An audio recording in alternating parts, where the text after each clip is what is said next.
here for day 3. On day 3, it was HBCU day, and the attendance broke the records. The day was all about Court 17 and the continued player retirements. Court 17 was the place to be for the American fan. Tied for my favorite match of the day was Taylor Townsend defeating Beatrice Haddad-Meyer. Bea, who had dealt with the American crowd when she played Sloane Stephens in round 1, handled the atmosphere well, but Taylor played a phenomenal match to win in straight sets. Up next was Chris Eubanks, who I thought had it in the bag after I watched the first 3 games, so I hopped over to Louis Armstrong, where Darius Saville was putting together a great underdog showing, until Iga closed it out in 2. Of course, we all know I was wrong about Chris Eubanks. He lost in 4 to Benjamin Bonzi. A quick lunch break took me to the outside courts, where I watched Marijan and Mannarino and a bit of Cerundolo and Vesely. Then it was time for the main attraction, the blockbuster of the day, Thiem versus Shelton, and what a first set it was. Unfortunately, Thiem, who looked awful, retired after the first game of the second set.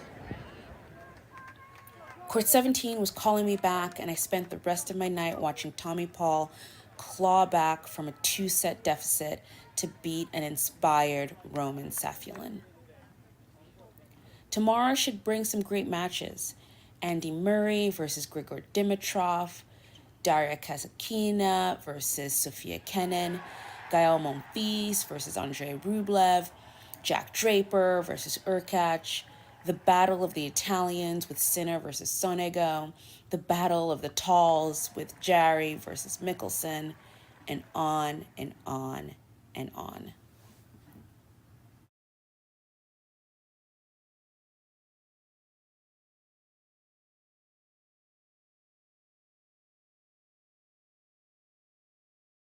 The gorgeous day 4 in New York at the US Open, and spirits were high.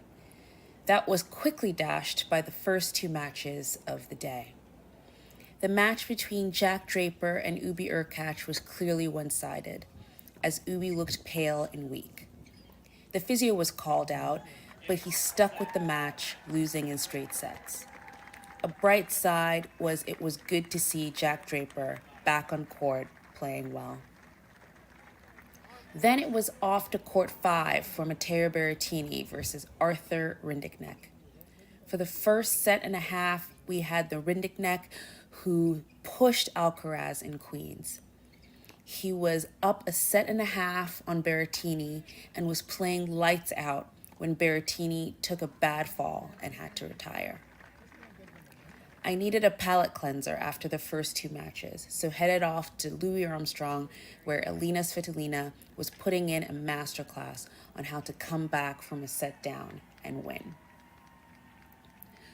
Ran to catch the 5th set of Arthur Fils versus Matteo Arnaldi, which delivered. Can't wait to see more of Fils in the future. Bobbed around the courts for a bit, and finally called it a night at the Open. The hot ticket tomorrow might finally be the day session on Arthur Ashe, but Louis Armstrong is where I'll hang for most of the day.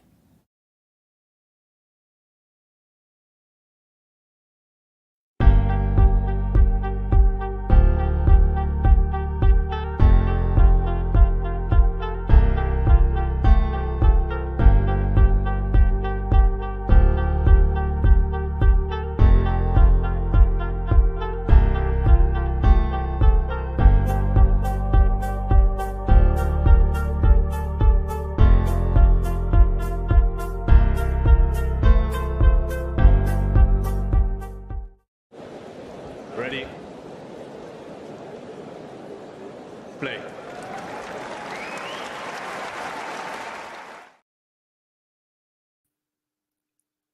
Let's go, let's go. Hello there. Welcome to Talking Tennis. And this is US Open Day 4. The day 5. I've lost track of the days. So well. Never mind. We roll on. Professional as ever. Now, hello, Jake. Hello to all of our viewers.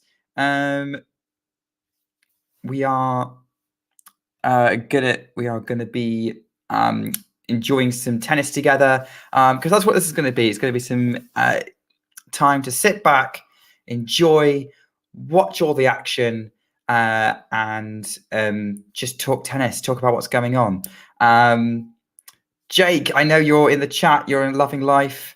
Would you? What match are you watching right now? That's what I want. Let's do a little bit what we were doing last time. I was doing a watch along and update from across the grounds. Iga Swiatek has just broken Kai Juvan again and will serve for the match. Maybe. Let's do a group trip to the bakery. How about that? Let's do a group trip to the bakery. I hear it's pretty good. I mean, I'm enjoying it. I have absolutely loved watching this match while waiting to come on.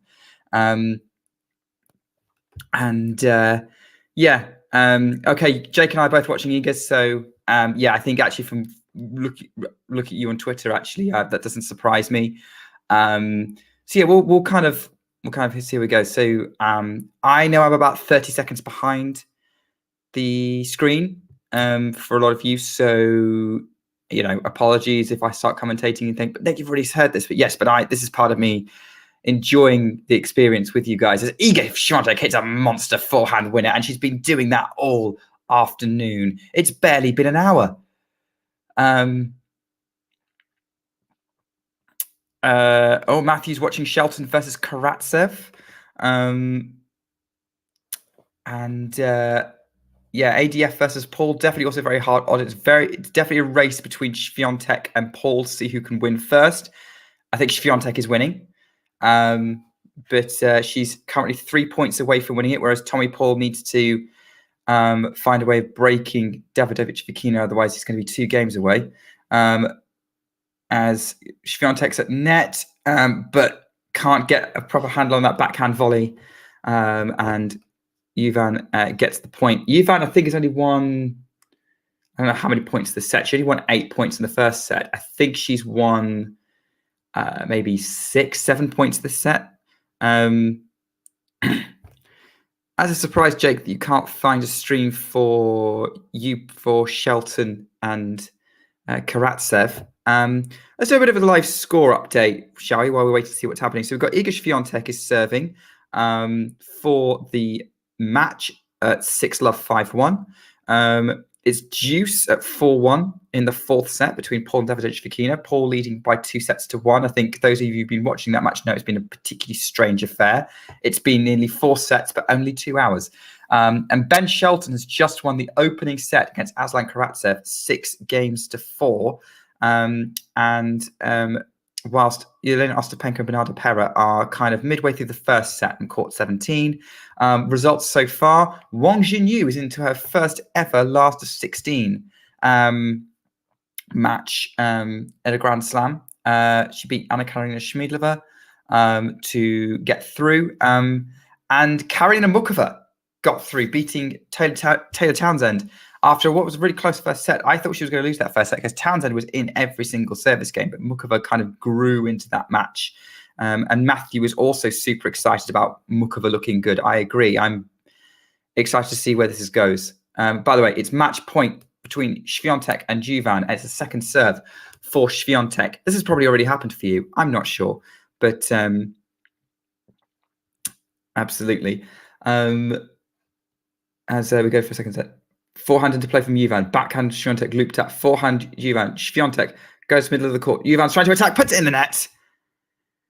And there we go. Iga Swiatek is through to round 4. No doubt at all. 6-love 6-1. That was a double bakery. They're hugging at the net. It's lovely to see they're still friends after all that. I mean, look, if I'm friends with someone, I'm not going to care if they give me a 6-love 6-1 drubbing because they're my mate. I want to support them. Do I enjoy watching a one-sided beatdown? Yeah, probably. But I thought that was a masterclass from Iga Swiatek. Absolute masterclass. Close to tennis perfection. She was on fire. Like she's made that many unforced errors, loads of winners, vintage Swiatek, and watching her do that is just absolutely brilliant for a tennis purist like me, and that's why I'm a fan of Iga Swiatek.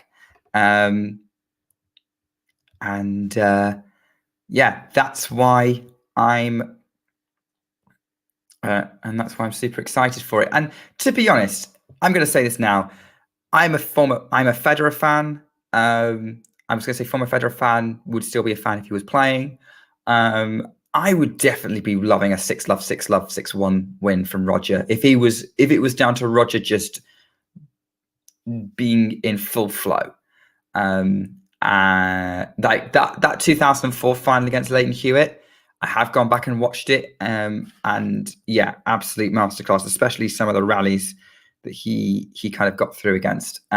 So yeah, I enjoyed watching that.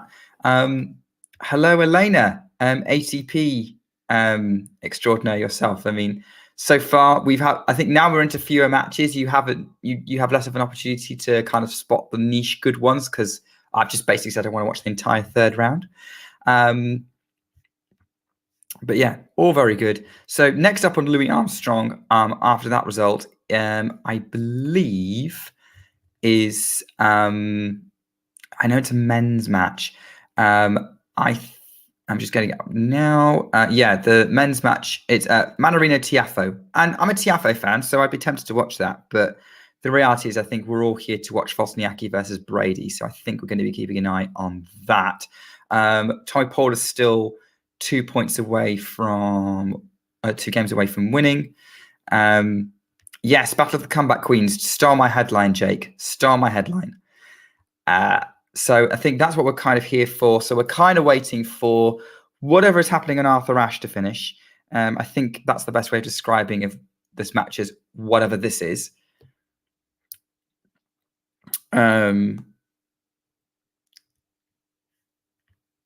Elena's commenting on it, saying Egan Roger fan 2. I think she returns some variety now. She's confident in her aggressive game. Yes, and you can kind of see that happening, because you can definitely see some matches. You can see that she's starting to implement drop shots and slices, and she's drop shots and slices in there. No, they're not standard parts of the game. She doesn't necessarily need them, but she had an absolutely gorgeous drop shot on her first round, I thought. And volleys as well, so much more confidence. So, or she's starting to become a bit more of an all-rounder. Yeah, pretty much. Standard Iga. Loved it. But yeah, the match I watched before, Caroline Muchova and Taylor Townsend. Really good first set. Really like the battle going on there. Yeah, I'm really like the battle going on there. And then I just was impressed by the way Muchova kind of took control. Yes, Townsend started making more and more errors, but I think she just couldn't maintain the level needed to live with a top 10 player like Muchova. And I think she'll be top 8 by the end of the year. Interesting, something I realized, the top 8 in my power ranking is the same as the top 8 in the WTA race. And I don't think that top 8 is going to change. Okay, so Elena, you're going to be watching Shelton at the minute. You're going to be interchanging between Foe and Mannarino and Vols and Jennifer. I need to see what's on, because at the minute, my stream has just changed to showing me Borg versus McEnroe from the US Open final of probably 1980. It's either 1980 or 1981, but I'm not 100% sure. I just need, so just please bear with me while I go and get my live stream changed. Sidhan's saying that Fokina is injured. Paul might be making another Grand Slam semi-final here. Actually, I can put the question I put on Twitter to you lot, and I want to know what you think. So, I think that there will be an American man in the US Open semi-finals. But who do you think it's going to be? Is it going to be Tommy Paul? Is it going to be Frances Tiafoe? Is it going to be Ben Shelton? They're all going to be playing at the same time. I don't think it's going to be Taylor Fritz. I don't think he's got enough to beat Novak Djokovic. But who do you think? Or am I completely wrong? Are you telling me, Nick? No, it's not going to be. It's not going to be an American man. You're talking rubbish. This is the time for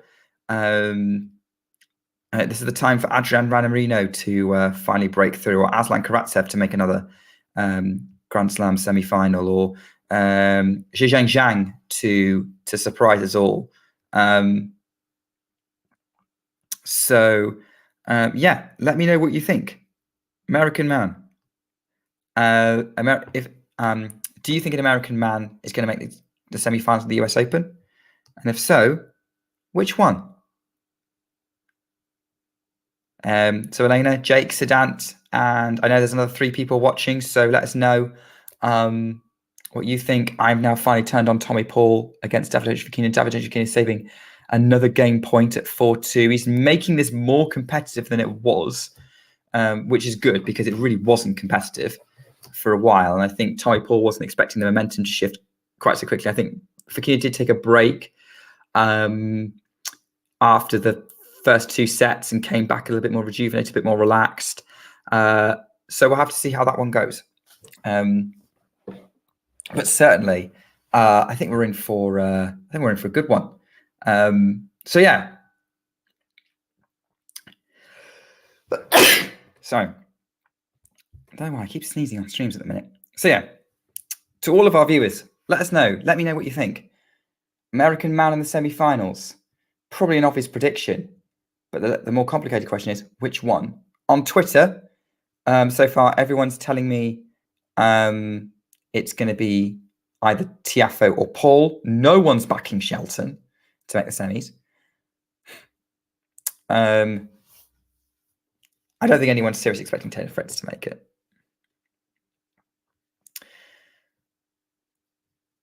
Okay, so Sedant, you think it's going to be Paul? Tommy Paul? Yeah, could be. And Mannarino on upset does against Tiafoe. Yeah, I think that's a realistic prospect. Tiafoe can be upset by anyone, but I think the way Mannarino plays is, could be tricky. I think they both produce a lot of variety, and he's more confident than he's ever been. Right? I mean, the man just hit a front-facing tweener in his previous match. So that's something. Mensik on upside down against Fritz. I mean, everyone's going all in on Mensik, and he's doing very well for someone his age. But I think Fritz might be a little too much for. Yes, okay, Fritz is a bit of a flaky top 10 player, but I still think if Mensik beats Fritz at 17, we have another Alcaraz on our hands. That's all I'm saying. I genuinely believe Mensik is going to have to go in the Alcaraz Wonder Kid category if he beats Taylor Fritz. I'm not saying it's ridiculous. I'm just not saying it's as likely as everyone thinks. But he's definitely talented. I'm not really talking much about it, but I've got Tommy Paul versus Davidovich Fokina. Elena, just let us know. Elena, you're watching. Everyone's agreeing that Mannarino could upset Foe. I'm not going to disagree with that. And if they also should watch Mensik, easy power, great passing shots. Look, I would watch Mensik. I'd probably watch him against Fritz tonight if I didn't have to sleep. So I think that's the biggest challenge I will be facing. But maybe I'll stay up a little late and watch maybe the first few games and get a feel for him. But I'm very excited to watch him one day. But yes, Elena, if you are watching Ben Shelton versus Aslan Karatsev, or if whoever's watching Ben Shelton and Aslan Karatsev, please give me updates. Let me know how they're looking. Shelton's obviously won the first set, but it's looking fairly competitive at the minute. We are Tommy Paul is now 1 game away from the set. He's just held for 5-2 after a bit of a marathon juice game. Then the only other match going on is Ostapenko versus Bernarda Pera.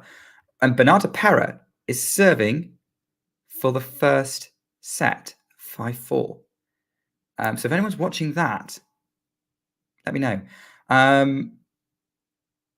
So Jake's asking me if I've got work in the morning. No, I don't, but I do have a tennis match at 9:30. And I feel like if I'm late for that, I'm going to get given a walkover. So probably should show up.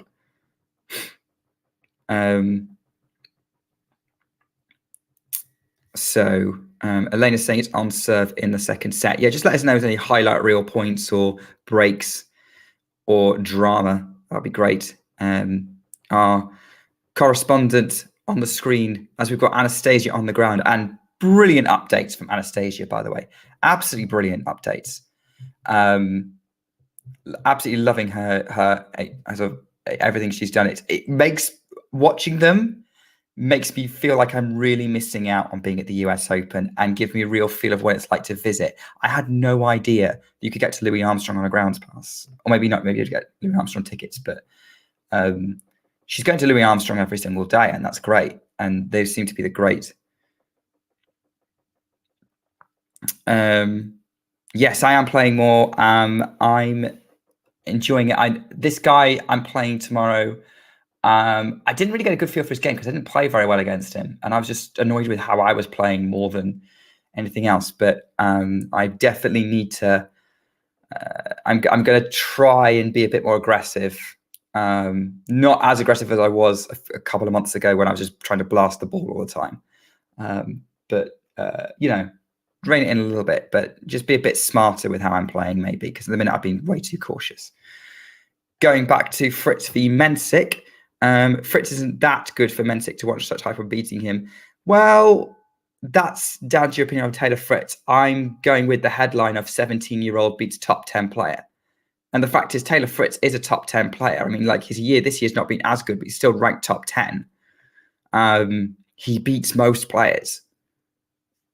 He just has a problem with guys like Alcaraz, Medvedev, Djokovic, and Nadal if he's not injured.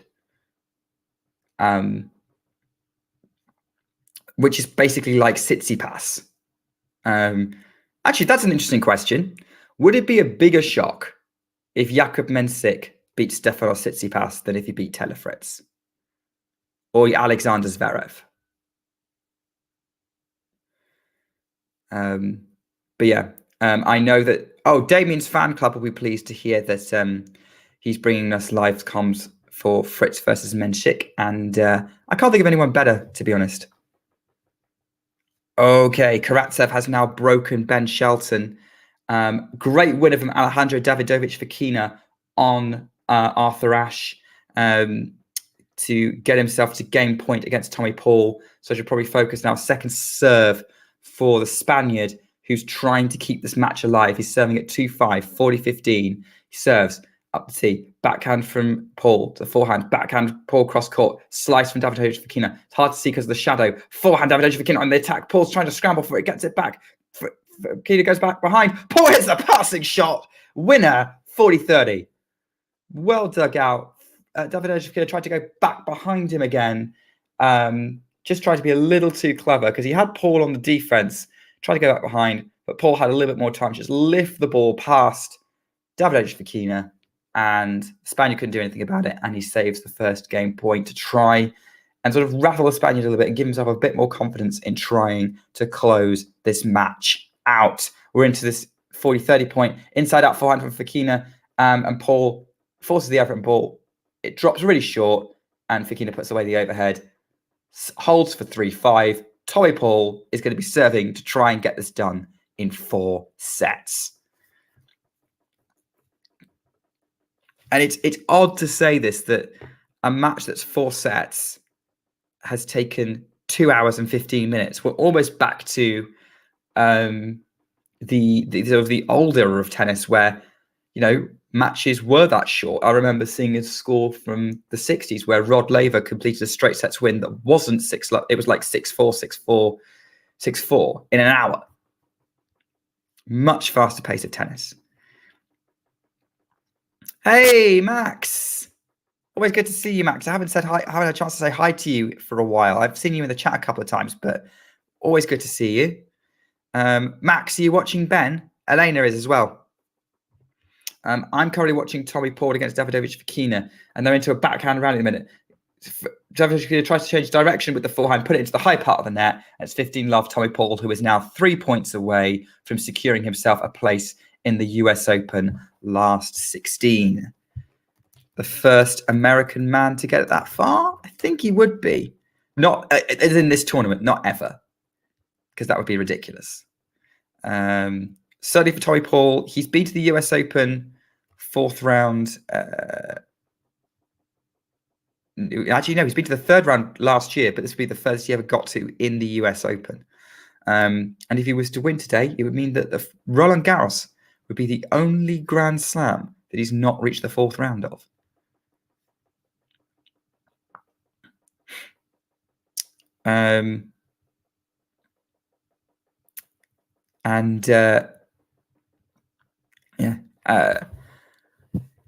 No, I'm not. Oh, you're not watching the Shelton versus Karatsev match. Are you watching any matches, Max? 15 all, by the way, in Paul Davidovich-Fokina. So yeah, Max and Elena, your eyes on Shelton versus Karatsev. I've got Paul versus Davidovich-Fokina on. We'll be keeping an eye on other developments from around the grounds, including on court 17, where Bernarda Pera has taken the first set against Yelena Ostapenko. But Yelena Ostapenko has been leaking sets this tournament. Don't count her out. She's still made it this far. But I'm kind of surprised Pera's made it this far, to be honest, because she wasn't looking good. And actually not looking good there is Tommy Paul has put a forehand long and it's 15-30.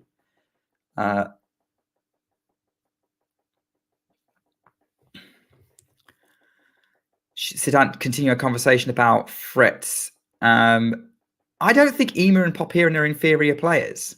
Massively inferior. Also, which Ema, actually? Depends. But as Paul hits an unreturnable, it's 30-all, 2 points away from this match. Shelton and Karatsev look like they're into a real battle. I mean, like on the Fritz point, I mean, yeah, he's only made the last 16 of a Grand Slam twice in his career. He doesn't have a great record. Inside out forehand from Paul, backhand from Davidovich-Fokina is lifted up. It's still in, which pushes Paul behind the baseline for the forehand. Still hitting inside out to the backhand. Still keeping everything to the forehand. Now they're trading forehands. Up the line for Davidovich-Fokina is long. And it's match point Tommy Paul, 40-30. And Tommy Paul's biggest fan, a young fan who has been in his box, in the crowd for every single one of his matches, is cheering him on, raising his arms, conducting the crowd. Paul serves. It's an ace. What a way to secure a place in the 4th round of the US Open. The first man into the 2023 US Open 4th round is Tommy Paul. What a home win. And he's looking pretty good. And he will face the winner of Adrian Mannarino. No, he won't. Who's he playing in the next round? He's playing the winner of... Is it Shelton-Karatsev he's playing the winner of? I think it might be the winner of Shelton-Karatsev. It is the winner of Shelton-Karatsev, who, according to Elena, is currently is serving really flakily, whilst a break up in the second. So clearly the nerves getting to the former Australian Open semi-finalist from 2021. What a run that was. What a run that was indeed from Mr. Karatsev. Max hoping that Shelton's versatile with his winners, like drop shot, the volley, and the slice. Elena can answer that question because I'm not watching it. I will see what they do show us. Obviously, I am going to want to watch Wozniacki versus Brady. That's where my main interest is going to be lying. What do you expect? I'm the WTA guy. But I will be keeping an eye on all the tennis that is happening from around the grounds. And basically, just as you can hear, cramming as many opinions into how many sentences I can combine it into as I can, whilst also talking tennis with you lot, because I'm getting some great feedback from you. I'm having a great chat about Taylor Fritz with Sidant. I'm getting some great feedback on Shelton and Karatsev from Elena. Obviously, lots of positivity coming from Max. And now we're talking about the merits of Ben Shelton's game. And I have to say, Ben Shelton is one of the most exciting players on tour right now. I'm loving his variety, and sort of his movement makes it so much better as well. He's like Kyrgios, but if Kyrgios A had a better attitude and B worked harder.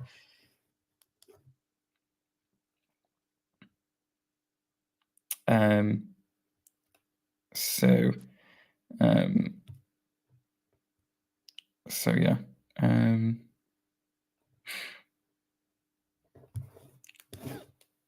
So yeah. And Ostapenko, let's have a look and see what's going on. So Ostapenko's held serve to open the second set. They're still warming up on Louis Armstrong between Mannarino and Tiafoe. Karatsev has managed to hold against Shelton, so maybe that one's going to be a bit more of a battle. So yeah, that's going to be interesting. And they're showing clips of the player Jim with Caroline Wozniacki warming up because she knows that she's up next on Arthur Ashe against Jennifer Brady. Yeah, Jake's saying, "Come on, Sky, put Wozniacki-Brady on." I mean, steady on. They're not on court yet. The previous matches they're just done.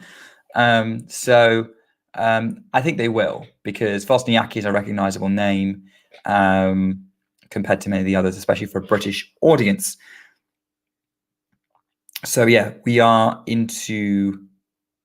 We're into a situation. But yeah, if I'm going to watch Caroline Wozniacki versus Jennifer Brady, I'm curious to know. What are you watching? Not are you watching? What do you think is going to happen there? Is Jennifer Brady gonna overwhelm Wozniacki, or is Wozniacki gonna show that she's improved her fitness since her initial comeback, and she's gonna hang with Brady, and she's gonna absorb all the power that Brady's thrown at her, as she has done for a lot of her career? I mean, let's face it. How else did she manage to win that Grand Slam and get to world number one? She was super consistent when she first broke onto the tour and getting to world number one in 2010. Yeah, I think that one's going to be interesting. It's going to be a good news story, whoever wins. It's a shame they have to play each other. Jake's saying he doesn't think that Petra's going to be hit and miss. Brady's not going to be hit and miss Petra. But Wozniacki has looked good since returning. Elena thinks it's going to be a fairly even match. Yeah, maybe. I think, well, that Wozniacki-Kvitova match, I didn't see it because, well, I was asleep. But from what I hear, it was a bit of a messy one. There were a lot of breaks of serve. And maybe if Petra had played a little bit better, she would have won that match. But Wozniacki resisted for long enough that it didn't matter so much. So it looks like my stream is just going to have some analysis while we're waiting for Wozniacki and Brady to come out on court. So I'm just going to see what's on the other stream. Actually, never mind, because they are they're showing rugby. So no, I'm kind of stuck. So I don't have any tennis to watch right now. So I'm just going to chat with you lot whilst we wait for Wozniacki to get started. Yes, Denise. I have heard about the ESPN debacle. I am in the UK, so I'm watching on Sky. So this doesn't affect me, but it's ridiculous, sort of the situation that sort of they've got themselves into sort of mid-tournament. Yeah, I don't. But I feel like, because I'm not American, I shouldn't really wade too deeply into this. I mean, I don't, or at least I don't live in America. In the United States, so I don't think that's fair. All right. Well, whilst we get some breath back, I'm get some breath back. Let's take a look and see what else is happening. I think it will be. I think this will be I think it'll be a good match anyway. Let's have a look and see what's happening around the grounds. So Mannarino-Tiafoe have just got underway. It's 15 all in the second game. Karatsev is serving again. Looks like Shelton held fairly comfortably. and it's still going with serve between Ostapenko and Pera. There's some doubles in action as well. But yeah, let's just catch our breath and get ready for Wozniacki versus Brady.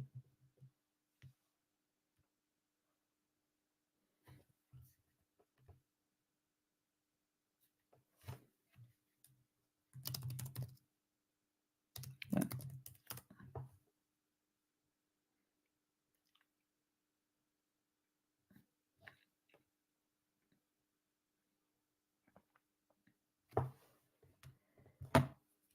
We'll just take a quick break if that's all right. Thanks for tuning into this watch along. While there's a break in play, here's a reminder to hit the like button, subscribe, and click that notification bell.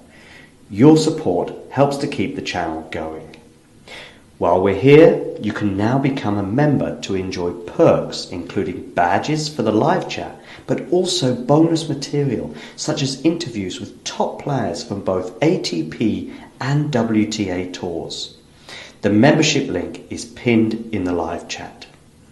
You can also follow us on Twitter, Facebook and Instagram. So whether it be serves or volleys, forehands or backhands, serve bots or drop shots, we've got you covered. Whether that be via our website, talking-tennis.com, where you can read features and interviews from our top writers. Or if you prefer us in audio form, you can subscribe to our podcast on Apple, Amazon or Spotify or wherever you get your podcasts from. Remember, we offer you wall-to-wall coverage via our regular watch-alongs, magazine shows such as Nick's WTA Weekly or Damien and Mario's ATP version. Plus, we deliver top content from people on the ground, actually at the tournaments, so you get even nearer to the action. So, what are you waiting for? Hit that subscribe button so you don't miss out on all things tennis. There we go. Thanks, everyone. So, yeah. What's happening in Karatsev versus Shelton? Obviously, I'm seeing pictures of Wozniacki in practice on my screen right now. Max saying she thinks that Wozniacki's having the best form ever since she came back. I'm going to say there's a little bit of hyperbole. Wozniacki only came back a month ago. So I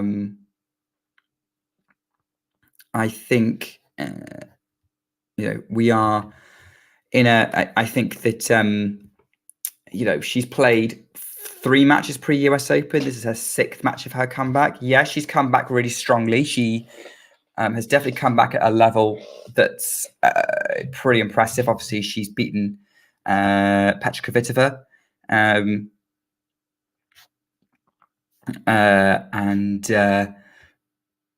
she's beaten Petra Kvitova. She's beaten Kimberly Birrell.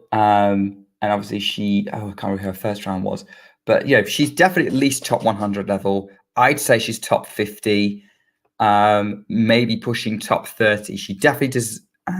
But obviously her best form ever was when she was winning Grand Slams and getting to world #1. And I'm yet to be convinced that she's quite at that stage. But I'm nitpicking because fundamentally I agree with you, Max, that Wozniacki looks absolutely amazing right now. Far better than someone who's sort of fresh back on the court. You could expect from someone who's fresh back on the court. I didn't think she was going to come back, to be honest. I thought, rheumatoid arthritis, you're kind of done with that. You don't recover from something like that. But clearly she's finding a way to manage it for now. I wouldn't be surprised if the comeback didn't last long, a little bit like what happened when Clijsters tried to come back again, or Justine Henin tried to come back. Martina Hingis only stuck to doubles, I think. So I don't want to be massively negative, but I think we should make the most of Wozniacki now, and I'm looking forward to seeing her playing again. I'm looking forward. I've watched a few of her matches. She's always a great watch. Fantastic person.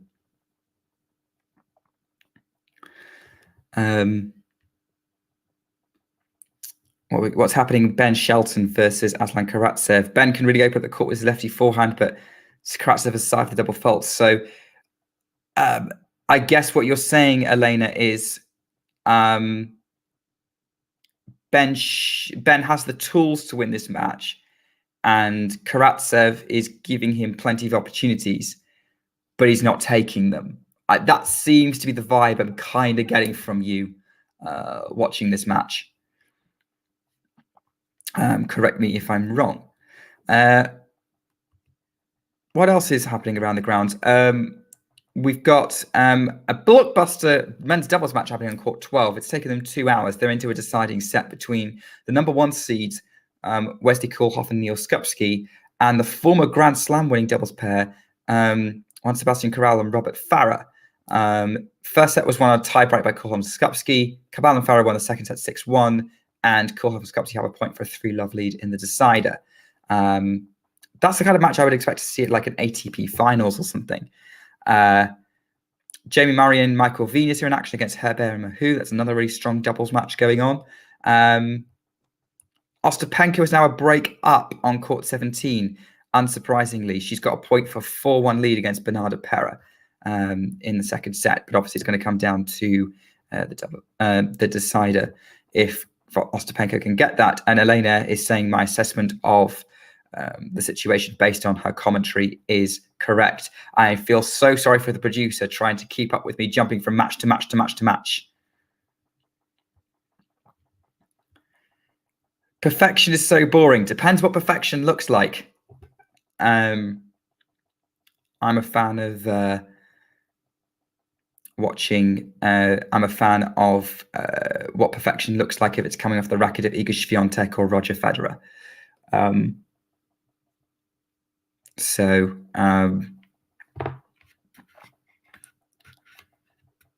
Yes. Did you show my tweet?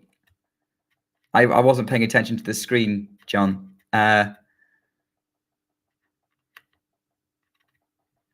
Sidan's saying that Wozniacki's level has been incredible. Thinking actual level / form, she may already be top 25 after the US Open. So rather than sort of like where she's actually at, maybe I think Pera's going to be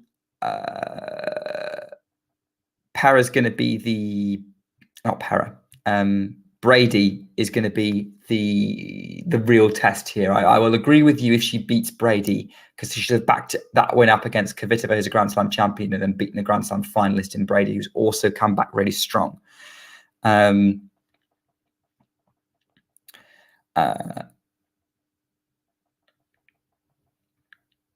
So yeah, we have to say. So I have to see. In terms of what matches, Sky UK is not showing any matches at the minute. We're currently seeing Marion Bartley and Joe Conter chatting away whilst we wait for Wozniacki and Brady to get underway. Sadly, I do not have a setup where I can choose the courts, so I am currently flying blind right now. I also feel like every time at the minute, I'm actually arguing with Ghosty a little bit too much. Because I said, perfection, it depends on what it looks like. You're probably right. I will say that I think it depends on what it is. Like if someone was to make a perfect cup of tea, I probably couldn't tell the difference. I probably wouldn't realize.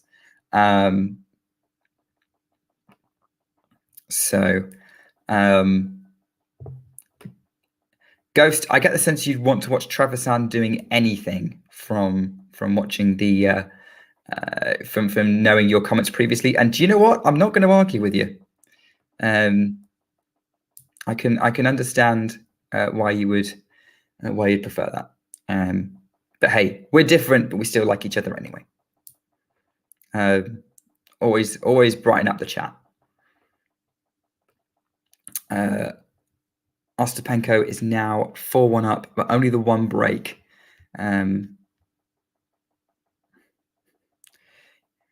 Why did you have a cup of €800 tea? And clearly didn't sound like it was worth it. I mean, I wouldn't pay €800 for a cup of tea. I don't think there's anything I'd pay €800 for. I don't think I'd even pay €800 for a ticket to the tennis.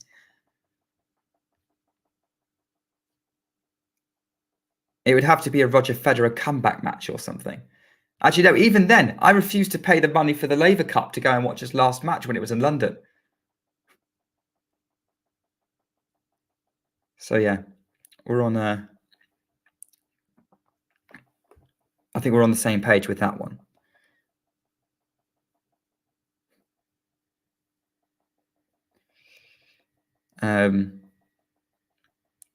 Yes. So this is a dig to Pagula, but yes. Right, what else is going on around the grounds? Looks like Shelton's trying to keep himself in this second set, serving at 2-5, 30 love. Tiafoe's got break point against Mannarino, 30-40. Early, kind of midway through the opening set. Players are out on Arthur Ashe. Wozniacki and Brady have arrived on court. We'll have a 10-minute warm-up. That's enough time to get us going.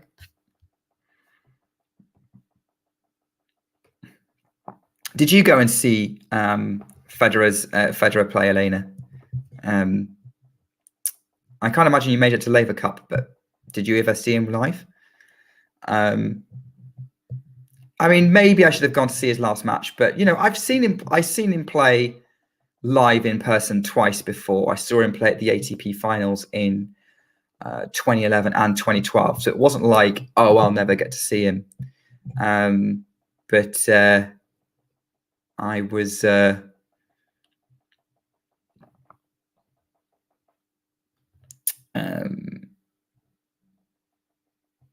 I've seen him play live. I would have liked to see him at Wimbledon. You were crying the whole weekend. Yeah, don't blame you. I think Hanya, who hasn't been on the show for a while, but you probably know from Twitter, part of the popcorn community, big Federer fan. She was also very emotional. A lot of us were very emotional on that Laver Cup weekend. I think I'm coming on the show shortly before Federer, just before the match started. I think we did some coverage of it, if I remember right. We did about a week or two of Federer tributes leading into his retirement.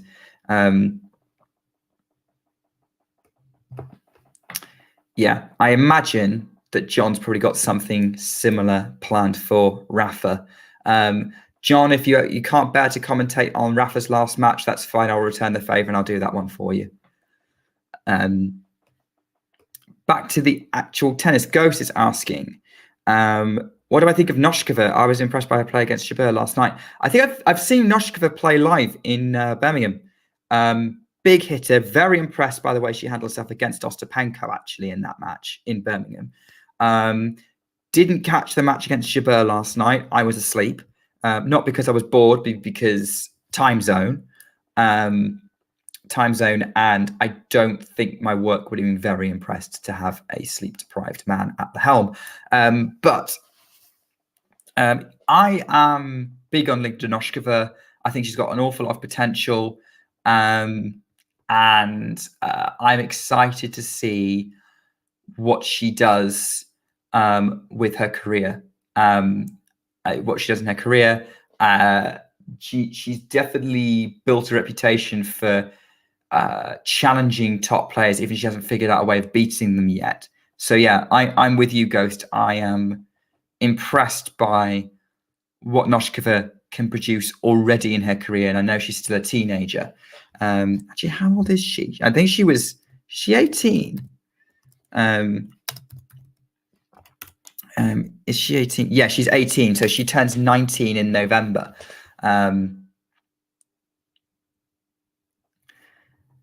So yeah. Is Noskova good on grass? She hasn't had a major breakthrough on the surface yet, but for what I've seen, I don't think there's any good reason to think she wouldn't be, to be honest. So yeah, I think I have to see. I think Noskova is still waiting for that kind of big breakthrough win. And Ghost has yet another hot take. He's more impressed with Noskova than Samsonova.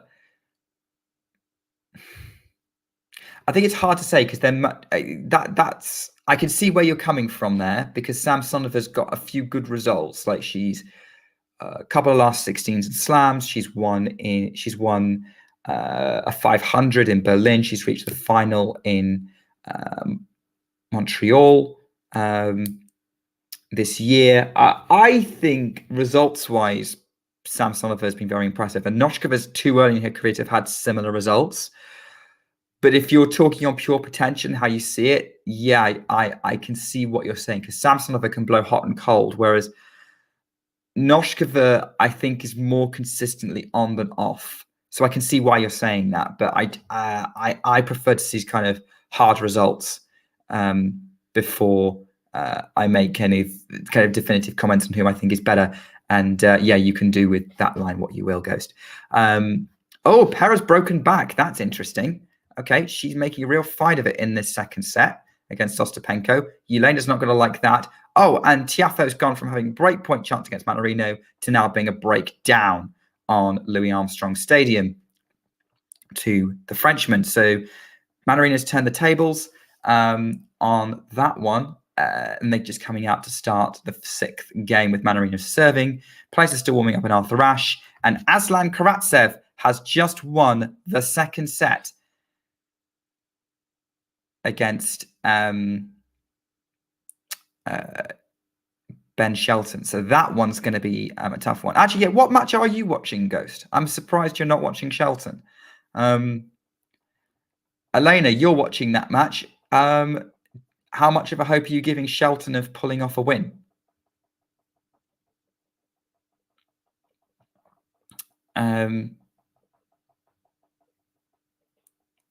Okay, so Elena's switching over to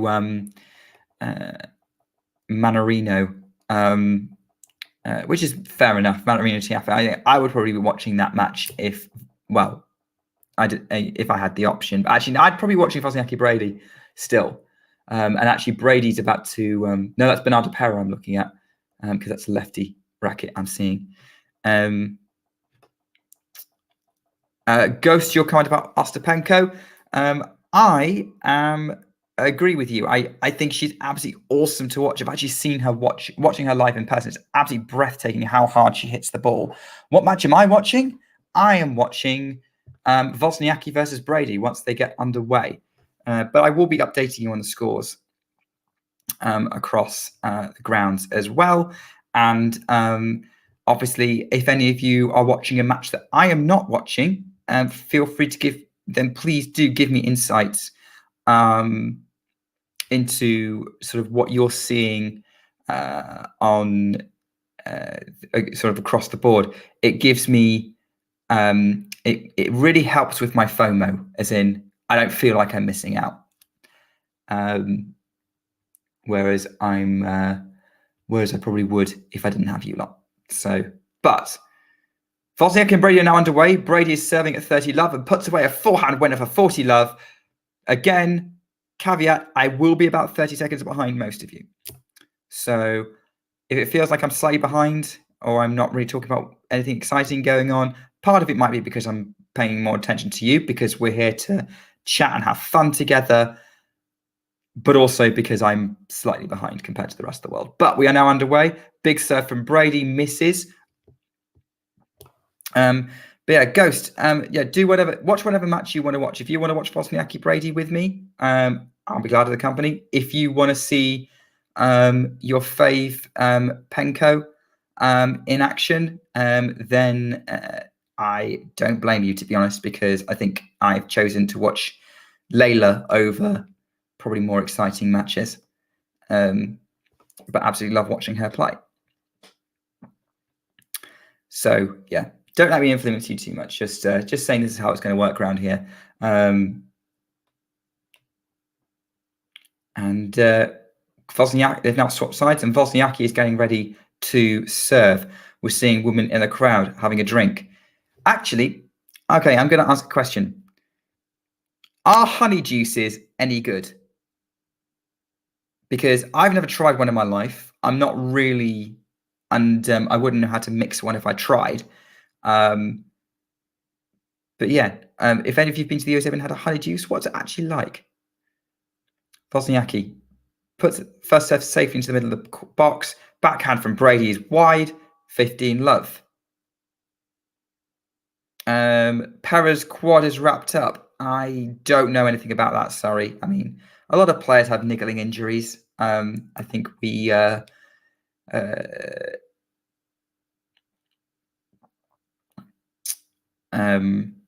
think we probably make more out of those injuries than maybe they do. Honey juices. I was actually talking to Isabel earlier. I believe they're like $22. Yeah, it might be all the vodka they put in it. Oh no, John, what are you doing? Producer, what are you doing? Like my ego does not need inflating that much. Also, the answer to that is Pam Shriver.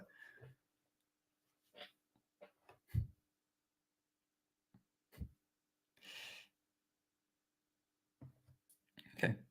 Forehand from Brady. Forehand Wozniacki on the run. Brady gets her forehand inside out into gear. Back changing direction. Now drop shots, but the drop shot goes in the net. It's 30 love. And we're already kind of seeing what's going on here. Already kind of seeing what's going on here. Like Wozniacki's very much going to be trying to absorb and just retrieve. Brady is going to try and mix things up, try and move Wozniacki around, maybe inject some variety in rather than trying to just overpower her. She's going to be a bit craftier. Forehand from Wozniacki after a great serve. Forehand from Brady looped up. Again, they're just sort of training forehand. There's not a lot of pace on these yet. Cross court from Wozniacki. Forehand from Brady. Wozniacki just gets that one over that. Slice from Brady. Forehand backhand from to the slice of Brady. Backhand up the line from Wozniacki. It's lots of long rallies so far. Forehand up the line from Wozniacki. Gets the point, gets the game. 1-1. Yeah, it just sort of floated and landed just about in, and Brady couldn't run it down. So the end of it. Right, so there you go.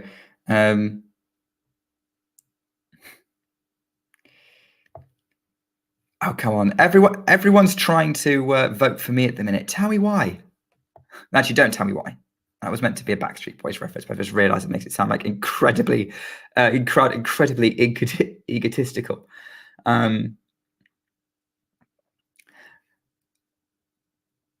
Wait, Penko's on match point? Good grief, she turned. Wait, no, hang on. That's a turnaround. That's a quick turnaround. Because she was a set down, wasn't she? She won the next sets. She already won the third set 6 love.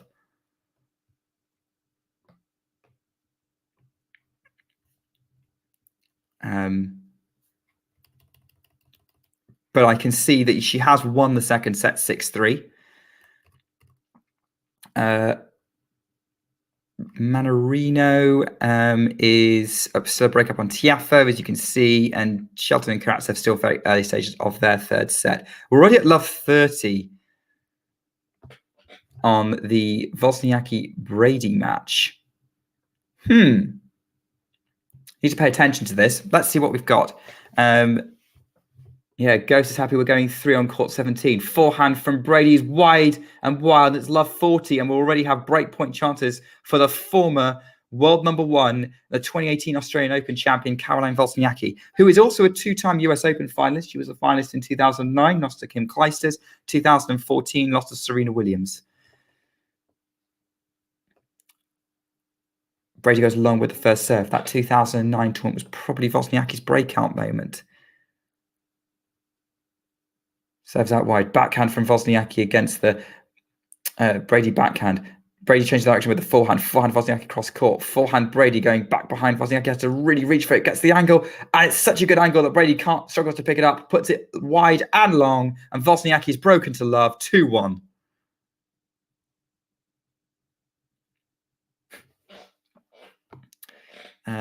Ghost, I'm glad that I can carry you. I'm glad that I am a figurehead for all your dreams of what a commentator should be. I think you probably should get some loftier ideals.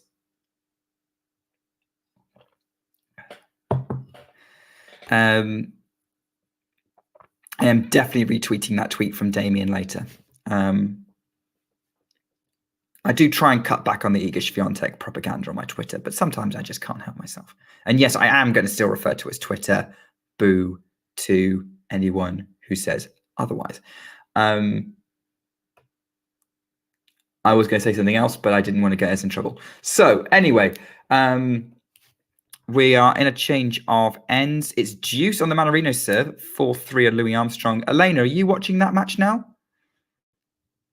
Then are you watching that match now? I think you said you were switching to it. So we might have a bit of drama going on Louis Armstrong. Ben Shelton is 1 game more in the third, 15 love. We're just getting underway on court 17 in that deciding set between Ostapenko and Pera. Winner of that will play Iga Świątek. I mean, as a tennis fan, we obviously want the most exciting possible matchup, which would be Świątek versus... Shelton versus Świątek versus Ostapenko. Ben Shelton versus Jelena Ostapenko would be an interesting one. But no, it's Świątek versus Ostapenko. However, the eager fan in me would quite like her to be playing Bernarda Pera because that's an easier prospect as we're into a new rally. And yeah, Brady cannot pick that up. She's too far behind the baseline. It's 15 love to Wozniacki. Got some John McEnroe love in the chat. Got some John McEnroe love in that poll. There may be some people I know of who'd be disappointed in that. Forehand in play from Brady. Backhand Wozniacki. Backhand Brady up the line. The forehand of Wozniacki goes back behind Brady. Forehand across court from Wozniacki, looped up. Brady attacks, flattening the forehand, but Wozniacki's countering it. Backhand now from Wozniacki, drags it wide, and it's 15 all. It's a close call, but it was out.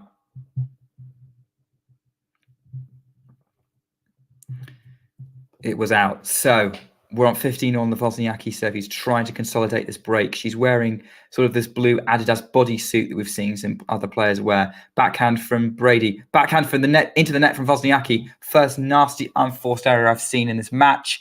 And it's 15-30, at least from the Dane.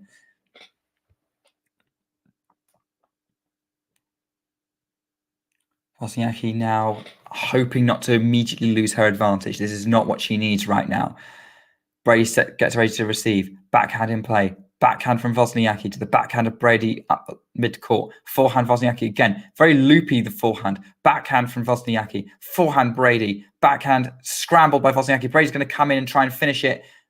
Goes forehand, but Wozniacki's running for it already, but she puts it into the bottom of the net because it had a lot of pace on it. It's 15-40. Brady has 2 breakback points.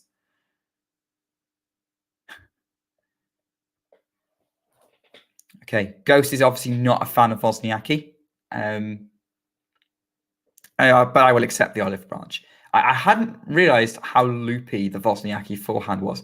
Trying to think of who it reminds me of, forehand-wise, like the sort of the loopy floatiness of it. There's a player I'm specifically thinking of.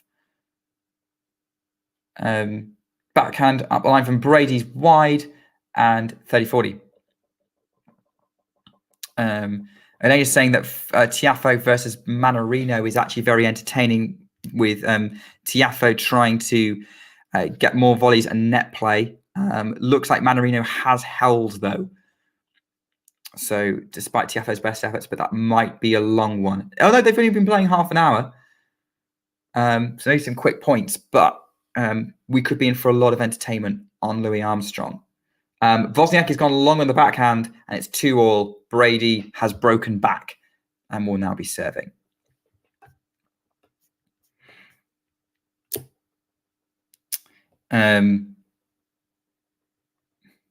Yes. Max, remind me what the meat dress was, because I keep thinking that's Lady Gaga, but I'm also thinking who was wearing the meat dress? I don't think that was Serena. Elaine's suggesting Barbora Krejcikova has a loopy forehand too. Yeah, a little bit.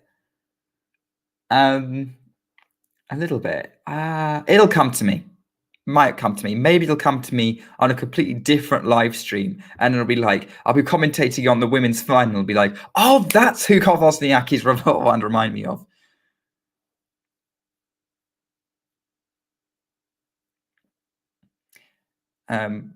Brady serving at 15 love, misses the first serve. Gets the second serve, just about to play backhand Wozniacki into the net. That was a really flat second serve. I thought it was a let, to be honest, but yeah, really flat second serve from Brady. Very risky one, but gets the point. 30 love. Looking pretty determined out there. Brady wearing all black with a white visor.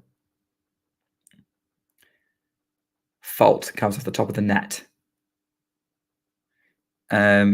Ghost is informing us that Penko is already up a break, but is hitting double faults on serve. I feel like that's the most Ostapenko thing you could have said, really.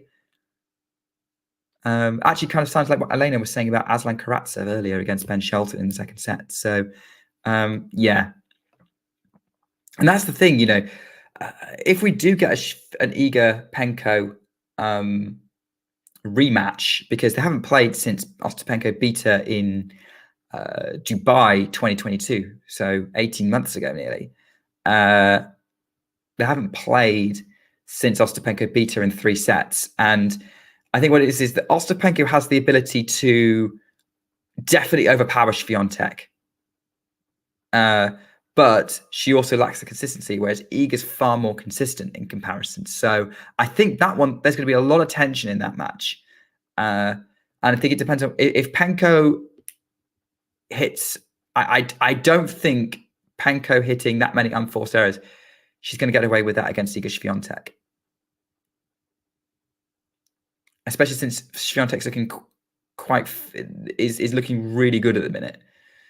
Backhand in play from Brady to the backhand of Wozniacki. Really good angle from Wozniacki, who's running for the forehand now from the slice from Brady. So they're moving each other around really well. Backhand from Brady. The backhand of Wozniacki inside out, trying to go for the winner, but it goes long, and Brady holds for 3-2, and they're changing sides. They're changing ends.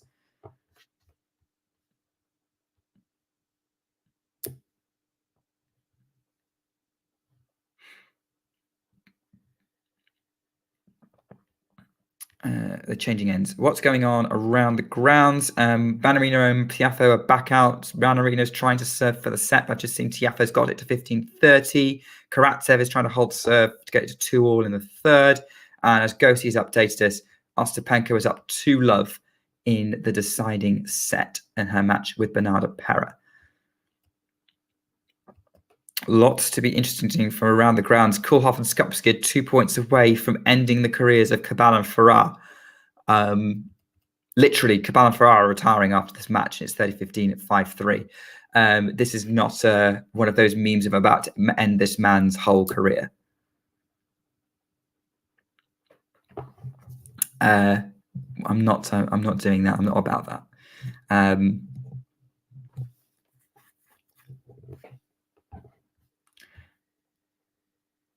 All right, we're going around the ground still. It's 30-all on the Mannarino-Tiafoe serve. Look, stop trying to inflate my ego, people. I appreciate it, but I'm just having a nice chill time with you lot. You didn't see that. Right, we're back on Arthur Ashe. Wozniacki is serving at 2-3 this time.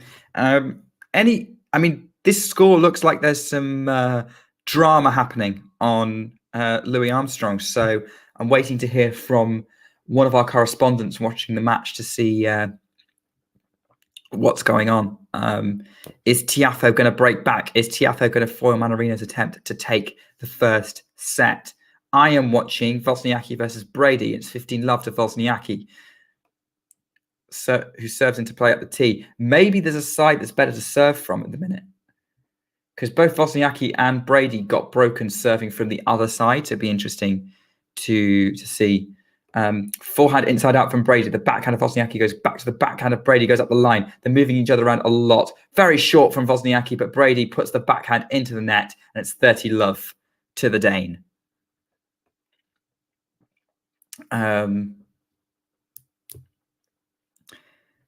parts of Tiafoe. Interesting comment from Ghost about the outfit. And Jake's giving us some good analysis on the Brady backhand. Wozniacki opening up the court with her own backhand as well. And yeah, I'd agree. I think, the backhand of Brady is probably the place to go because the forehand can be pretty scary at times. Forehand return in play. As an example, that forehand return from Brady was so deep, Wozniacki struggled to pick it up, and it's 30-15 already. 2 breaks for Ostapenko. She's on her way to meet Iga. She's coming for Iga. I hope not. But Swiatek Ostapenko on the cards. Did not think that was happening. I thought Ostapenko was going to lose first round. Who did she have first round? I think, Paolini. I thought Ostapenko was going to lose to Paolini in round 1, but proved me wrong.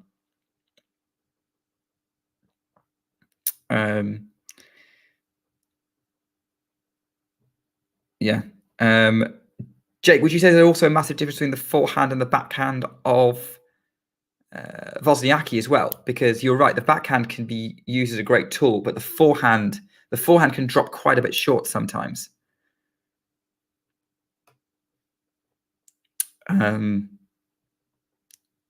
Ghost is saying Collins would have matched up better against Wozniacki.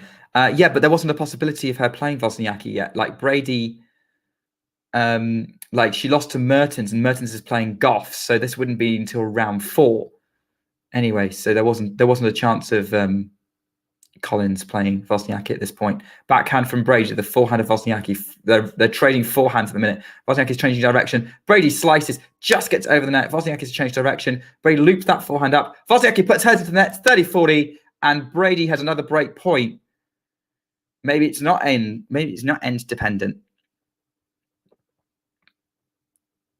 Elena's saying that the shots of Mannarino looking effortless and loose. And fancy-free, probably. Saving a break point against Tiafoe.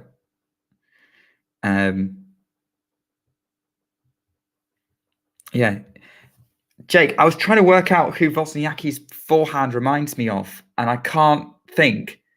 In terms of another forehand who's also quite loopy. Lots of very sort of scooped forehand. Because I keep thinking I've seen a player hit their forehand like that before. It's not Kasatkina. She's not that bad. I'd say it's not even bad. Like, she's a world-class player. Like, she can hit a forehand better than I could.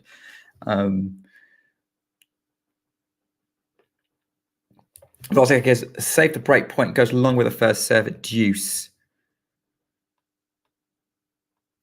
Goes along with the first serve at deuce.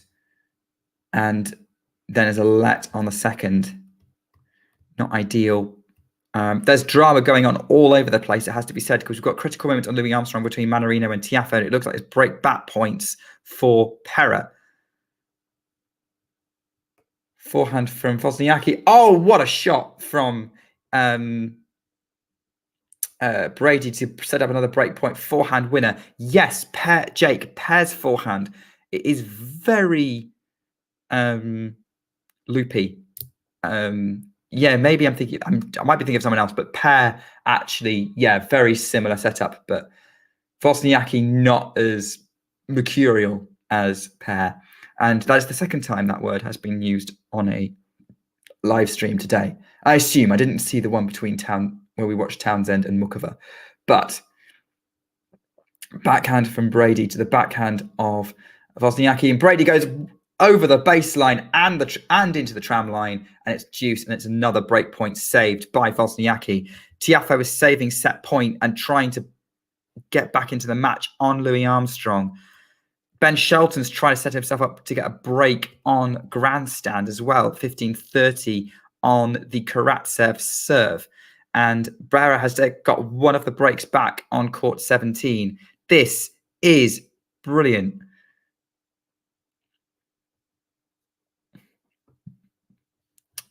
Max is saying she's hoping the first set can go to a tie break. Is that between Tiafoe and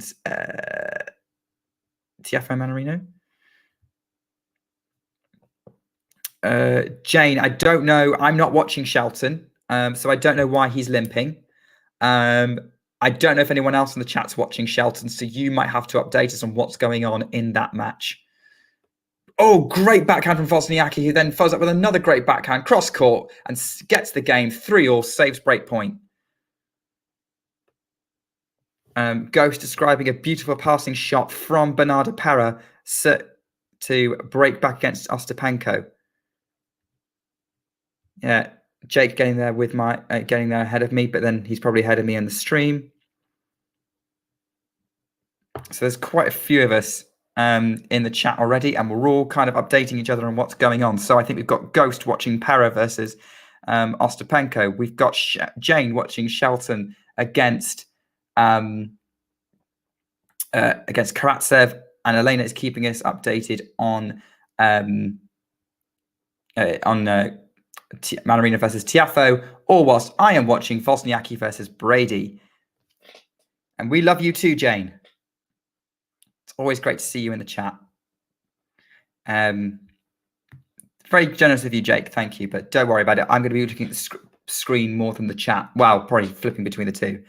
15 love for Brady, who serves. Backhand of Wozniacki to the backhand of Brady cross court. Backhand Wozniacki mid court. Forehand Brady on the attack. Wozniacki gets her own forehand into play. Backhand to the Brady backhand. Like, she's targeting the Brady backhand at the minute. They're trading to that side. Brady's just going to the Wozniacki backhand to change direction. Forehand Brady middle of the court. Wozniacki just loops it really short and really awkward angle, and then gets another forehand at an awkward angle again. Then just drop shots. Brady's surely going to run that down. No, she doesn't. There was enough on that drop shot for it to really drop, and it's Wozniacki wins the point. It's 15-all.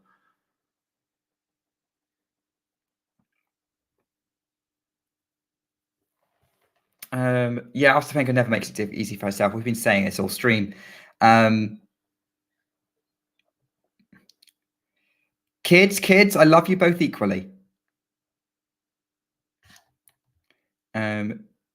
Shelton has broken serve. Thank you, Janie. He now leads 4-2, 30 love, whilst still limping.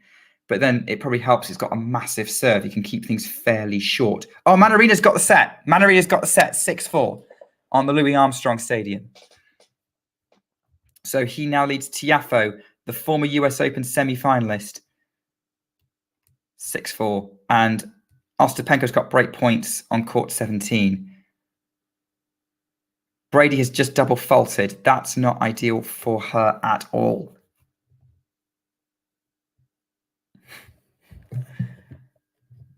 (15:30). Brady gets that first serve in, then goes on the attack with the forehand. Backhand Wozniacki right in the corner. Backhand from Brady. Again, Wozniacki just attacking the Brady backhand. Brady tries to take direction. Wozniacki somehow scoops that into play. Brady goes on the forehand inside out on the attack. It's coming to the net. Wozniacki goes for the passing shot, and she gets it. There wasn't a lot on the forehand, but there was enough, and it was really angled nastily to get almost on the line at 15:40. What a chase down from Wozniacki. She did not deserve that point, but she dug it out really well. And there's two young girls in the audience who are absolutely mesmerized by it. Forehand from Brady, the forehand of Wozniacki. Forehand volley from Brady. Wozniacki she's not going to run that down. It's going to go in the tram line. It was too good from Brady on the approach.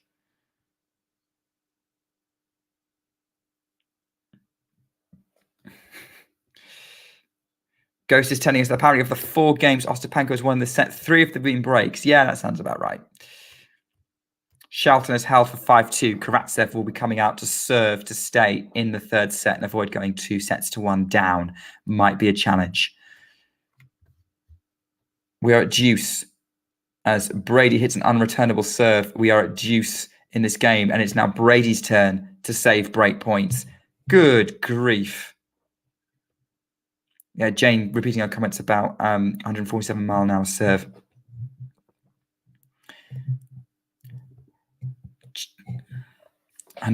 Yeah, we know he can serve pretty big.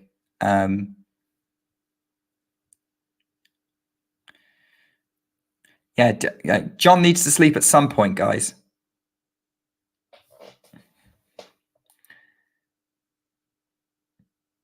Oh gosh, that was very long from Jennifer Brady. Very long on the serve. goes second serve, gets it in play. Forehand Wozniacki mid-court, forehand Brady, forehand Wozniacki cross-court, forehand Brady. They're still trading cross-court at the minute. Now Brady gets the backhand into play, backhand Wozniacki. Brady runs around to hit a forehand. Wozniacki to run it down, loops it over the baseline. Advantage to Brady.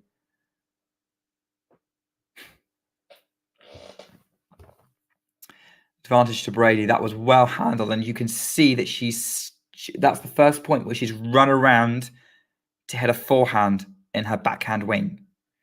She knows what is needed. She knows what Wozniacki's game plan is. She's going to try and force and change things up. Backhand in play from Wozniacki to the backhand of Brady. Backhand Wozniacki to the backhand of Brady, just keeping the angle on it to try and avoid changing up to the forehand. That backhand came off the top of the net from Wozniacki and then loops the forehand long, and Brady holds for 4-3. Isabel, hey, how's it, Flushing Meadows? Actually, you're in New York. Shouldn't you be watching tennis on the grounds? I mean, it's great to see you here, but I'm very happy to see you. But yeah, shouldn't you be enjoying the live tennis? Yeah, agreed, Jake. Brady did well to get out of that game, as Wozniacki did well to get out of the game before. Oh, looks like they've released the order of play tomorrow, and for tomorrow. So I will see if I can get it up. But it looks like the opening Arthur Ashe day session tomorrow is Carlos Alcaraz versus Dan Evans. They're just showing, unfortunately, Sky just showing you what time the Brits are playing, but it looks like they're all on the main courts anyway. Whilst we're having a change event on Arthur Ashe, I can tell you that we've only had one game of the second set played so far between Mannarino-Tiafoe. Tiafoe has held serve. Shelton is 2 points away from the set, trying to break Karatsev for a second time to try and take a 2-set-to-love lead. And Ostapenko's at 30-all, 4-1 in the deciding set. So, Isabel's watching the Brady match. Oh, cool. Oh, yeah. I thought you'd be with people. I didn't realize you'd gone by on your own. I mean, I could book a flight, but I think the match might be over by the time I got there, to be honest. But yeah, Isabel, what do you think of the you're enjoying the Brady match, Brady Wozniacki match, which is good, and that's what I'm watching as well. What are your thoughts on the match, if you're able to communicate that easily enough? Yeah. And what's it like inside Arthur Ashe? Actually, has anyone else in the chat been on Arthur Ashe Stadium? Forehand in play from Brady, the backhand of Wozniacki, long.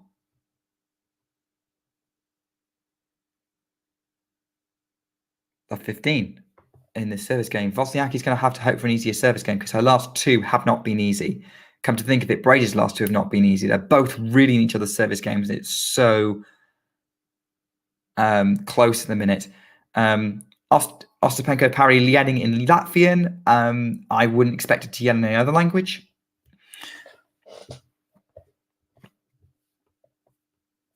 Good grief.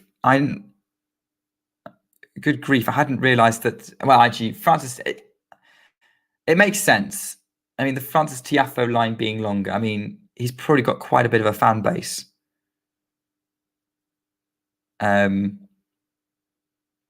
Okay. So actually, I'm really happy to see that so many people want to watch Francis Tiafoe play.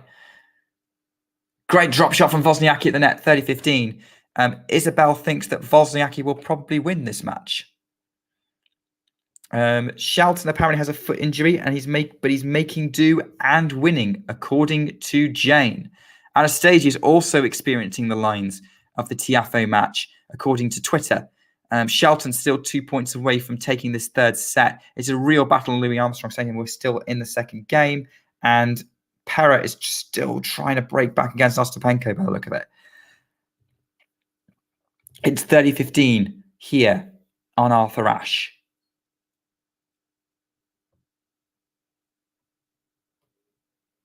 Forehand into drops mid-court. Backhand from Brady. I think the forehand from Wozniacki was over the baseline. It's 30-all.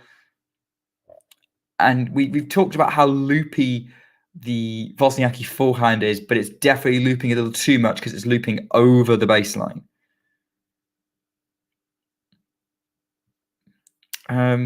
Is Peaches at the US Open this year? Oh, what a backhand from Jennifer Brady, but unfortunately, it was just long on the return. She was really going for her return, but it's 40-30 Wozniacki to try and hold for 4-all.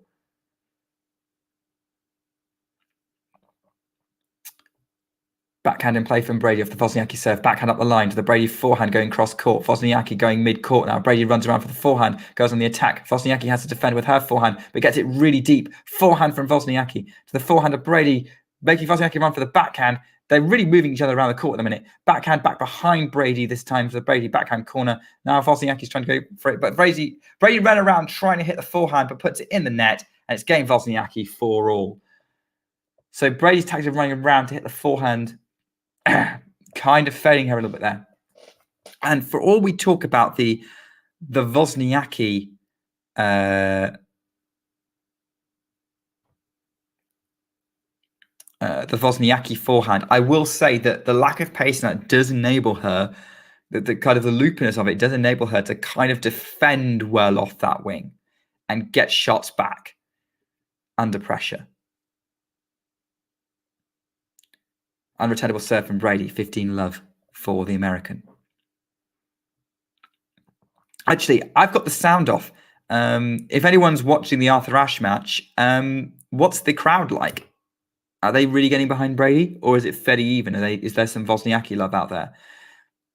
Forehand mid-court from Brady. Moonballed backhand from Wozniacki. Brady puts some height on her ball as well. Wozniacki still moonballing on the backhand. Brady flattens it out. Wozniacki kind of scrambles it, tries to scramble it back, but can't do it. It's 30-love. And maybe, Jake's saying that Wozniacki just resets the point, and maybe that's what helped get her to number one, her ability to reset the rally and extend it. And, she was top 10 for years off the back of that. Her ability to just keep herself in matches. You had to play a very high level to hit through Wozniacki. Backhand from Brady. Backhand Wozniacki. Forehand inside out from Brady. The backhand cross court. Long from Wozniacki. It's 40-love Brady. This might be a nice easy service hold for the American. Max wishing it was sunny outside. I mean, it's not sunny outside in the UK. It's pretty dark at the minute. It's getting late. The sun's setting later and earlier and earlier now. But I know what you mean, Max. Ghost saying that Per is really going after the Ostapenko second serve. And that's going to be critical because Iga's probably going to do the same thing if they do play in round 4, which at this rate is no guarantee given how much of a breakfast this third set seems to be between Ostapenko and Pera. Isabel saying the crowd is fairly evenly split in terms of loyalty, but maybe slightly skewed towards Brady. As they are heading for a change of ends now. Ostapenko barely held, apparently, after a very, very long juice game. So if I get the score up, it is now 5-1 to Ostapenko. So Pero is now serving at 1-5, deciding set. Ostapenko will be hoping to get this match over and done with. And Pera's done well to get this far because I didn't think she would. Shelton did break for 6-2 in the third. So now he leads 2-1 and will be hoping to get his fourth set because he really doesn't want to extend this against Karatsev, especially if he's carrying some kind of injury. Really long drawn out match between Mannarino and Tiafoe now because they've only played 3 games in the second set. Impressively enough. Maybe, I don't know. Para already on 30-love, so maybe she will hold. Your claim to fame is watching was that the Miami final, Jake? In 2017.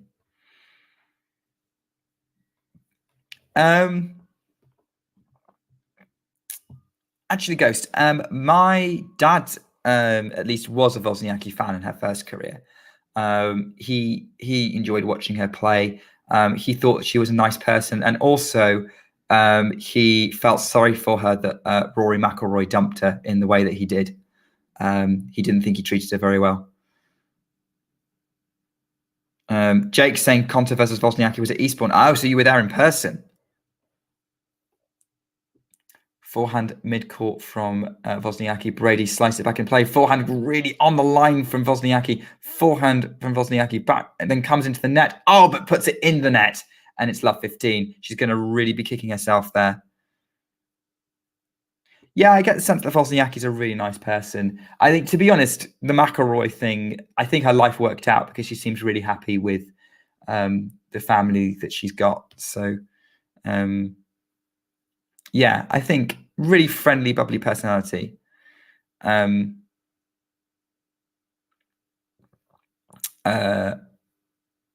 that's yeah. I think Sean is. Yeah, I think it seems to be convention that people like Wozniacki more for who she is as a person than for her tennis.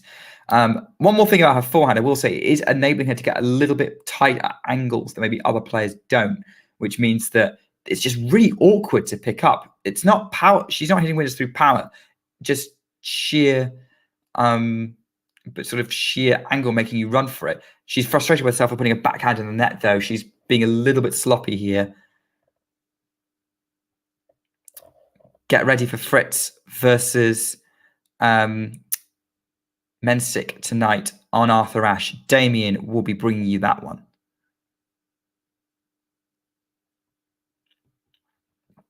Isabel saying Wozniacki smashed her racket, so that hasn't happened for me yet. So I've seen the future. So I'm assuming that Wozniacki has probably about to lose this set. Backhand from Wozniacki to the backhand of Brady. Backhand Wozniacki. Backhand Brady. Wozniacki goes into the net on the backhand again, and her trusty backhand is down. Now she smashes the racket. But, well, I say smashes it. She whacks the racket on the ground. It's not gone for a full smash because she knows she needs it for the next 3 points.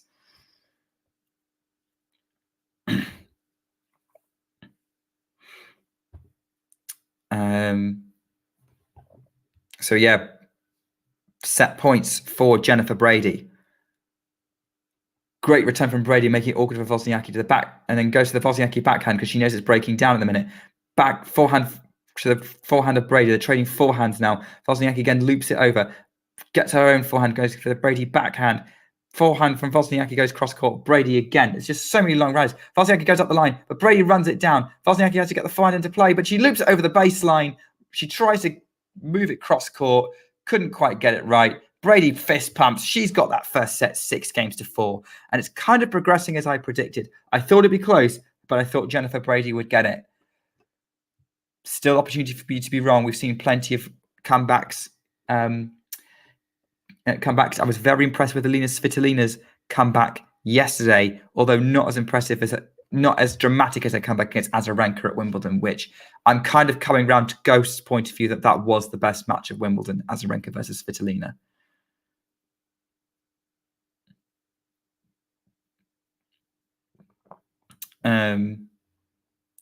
Great summary from Jake. Wozniacki actually played great summary here of the set from Jake. He's got definitely follow Jake on Twitter if you don't already, because he's so good at summarizing sort of how matches are progressing. But I think he's absolutely spot on here. Wozniacki actually played really well for parts and spells, but it was about the errors in the end. And that last game proved it. Wozniacki's level dropped in that last game, and Brady took full advantage.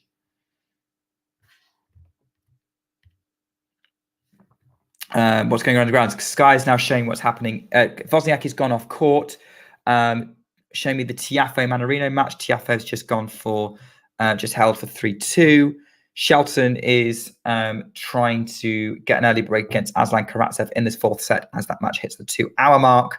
Has got a break point opportunity to do so and get a 2-love lead in that set. Pera has held for 2-5.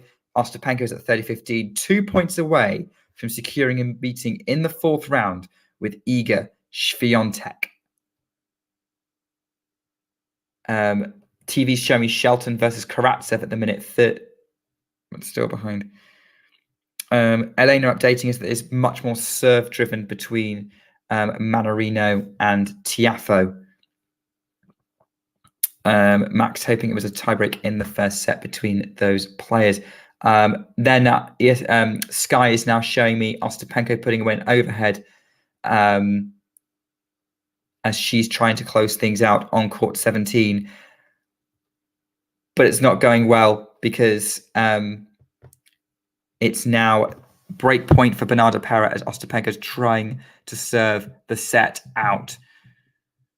Wozniacki, and good grief, I'm miles behind on this because I'm just seeing the point. Wozniacki double faulting to get to 30-all, and my live score is telling me it's 30-40.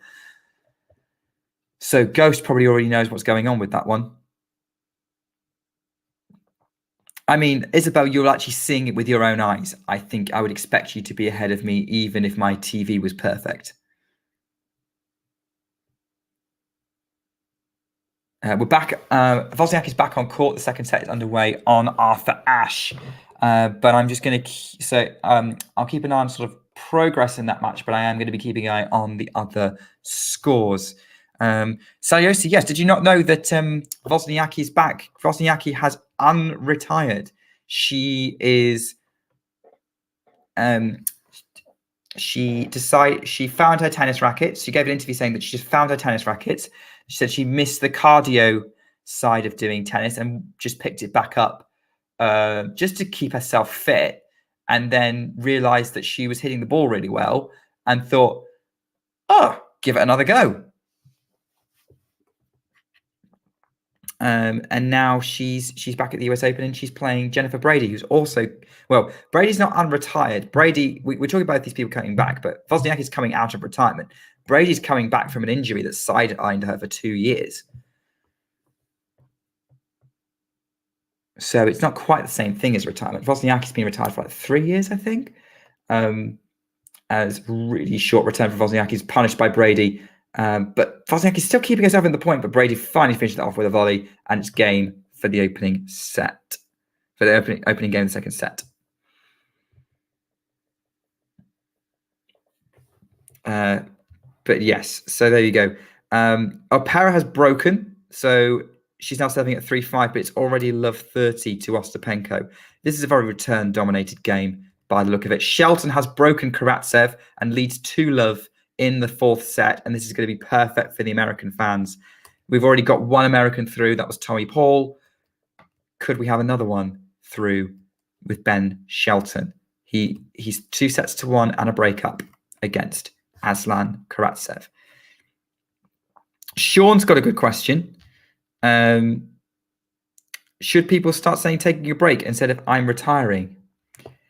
I think maybe it's less about what they say, but what they intend to do. And maybe we should make it more acceptable for tennis players to take long breaks out of the sport that isn't pregnancy or injury related. You know, Naomi Osaka. If Naomi Osaka could just say, hey, I don't want to play tennis for a couple of years, I'm going to do other things, I don't want to judge her for it. So yeah, I think maybe it just should be acceptable for someone to just take a long-term break from the sport, and we should just say, because I think when people retire, they think that's the only option. If if I don't want to play, it means I don't want to play anymore, and I don't think they're leaving room for a comeback. Ghost is saying it's double match point for Ostapenko, and Tiafoe's trying to break. There's a lot going on around the grounds. I'll wait for Ghost to confirm if Ostapenko has won it. Ostapenko has won her match on court 17. And Tiafoe trying to break, but it's at deuce with the Mannarino serve. Tiafoe leading 3-2 in the second set. Shelton's got points for a 3-love lead in the fourth. And Ghost is saying it's done. Ostapenko is through on court 17. She's beaten Bernarda Pera 4-6, 6-3, 6-3 in a chaotic deciding set. And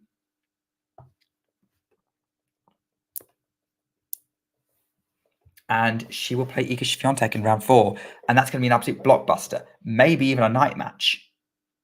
I mean, they've both been playing in the day, so it wouldn't be massive advantage one way or the other for the conditions. But I'm of the view that although as an Iga fan, I am scared of Ostapenko from an Iga perspective. I think that Ostapenko's lack of consistency will probably hurt her against Iga the way she's playing right now. So I'm relatively confident, but I also know that Ostapenko likes to turn it up against the top players. So we'll have to see. Great rally happening on Louis Armstrong, apparently. It's 15-40 on Arthur Ashe on the match that I'm actually watching. As Wozniacki's already in trouble against Jennifer Brady. Backhand in play from Brady. Backhand from Wozniacki. Backhand cross-court from Brady. Wozniacki's just trading backhands at the minute. And Brady nets 30-40. That worked. Just waiting for the Brady backhand to break down. Yeah, Ghost, I agree. Maybe tennis gap years should be being more said. But I genuinely think players like Wozniacki fully intended to retire. She has rheumatoid arthritis. You don't recover from that. Wozniacki's just dumped a forehand in the net, and Brady has broken for 2-love.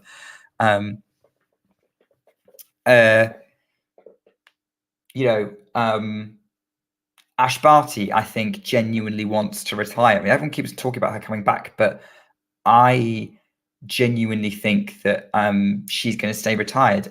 She never really loved the travel side of tennis. Or if Ash Barty comes back, she's only ever going to play in Australia. She'll only turn up for the Adelaide 500 and the Australian Open, and then say, right, tennis world, I'm done for the rest of the year. See you later. Who else is unretired? Kleister's fully intended on retiring. Her body was not holding up well in 2012 when she retired, and Laura Robson beat her at the US Open, but she tried around like COVID, I think, to come back, and just body wouldn't let her. I think sometimes the love for competition comes back. Laura Robson recently gave an interview that said that she'll play and she'll think, oh, I could come back. And then after an hour, her body just starts horribly aching and she realizes she can't. Foe has broken. Tiafoe has broken. So he's making this match competitive. He's leading 4-2 in the second set. Shelton is at 3-love and has 15-30 on the Karatsev serve. This fourth set might be running away from the Russian at the moment. On grandstand court, we've got Americans on all three big courts right now. Jennifer Brady, Frances Tiafoe, and Ben Shelton. It's looking good for two of them. It's looking dicey for one of them.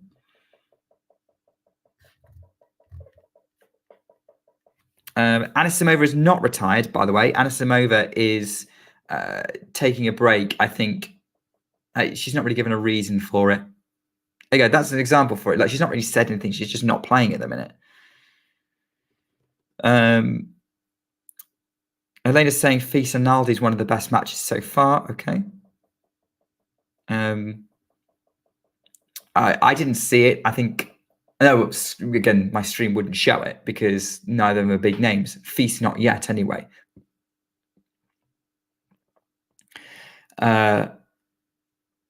So Feast not yet, anyway. But certainly a really good match. But I think we've still got a real blockbuster in us for this US Open. But yeah, I know Feast Naldi was a bit of a marathon. A great result for Arnaldi as well. I thought he was a young and up-and-coming player, and I saw his age. I was like, oh, no, he's not. He's fairly established. Backhand from Wozniacki that switches to the forehand.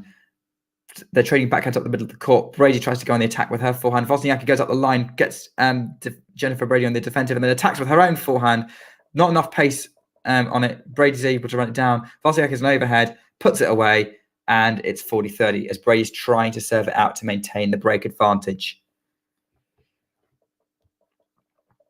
Tiafoe is held for 5-2, so Mannarino will be coming out to serve to stay in the second set. And Shelton is already a double break up. He's 4-love up in the fourth set. He's 2 games away from a place in the last 16 of the US Open. Ben Shelton at hard court majors, hey? Quarterfinalist in Australia.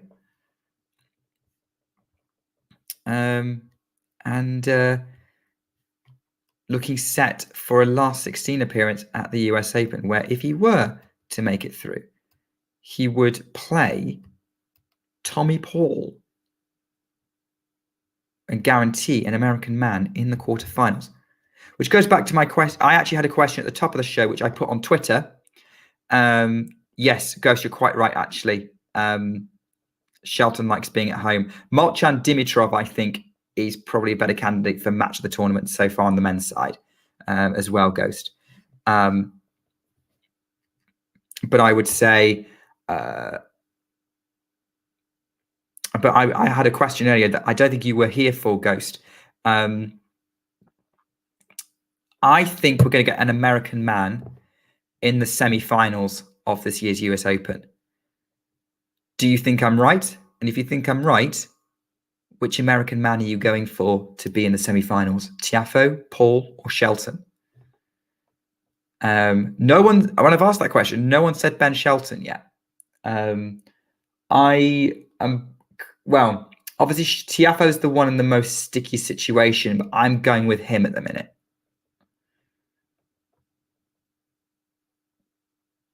The backhand of Brady. The backhand of Brady. Forehand. Wozniacki, they're trading forehands at the minute. Another long rally. Wozniacki's got break point actually, and she converts.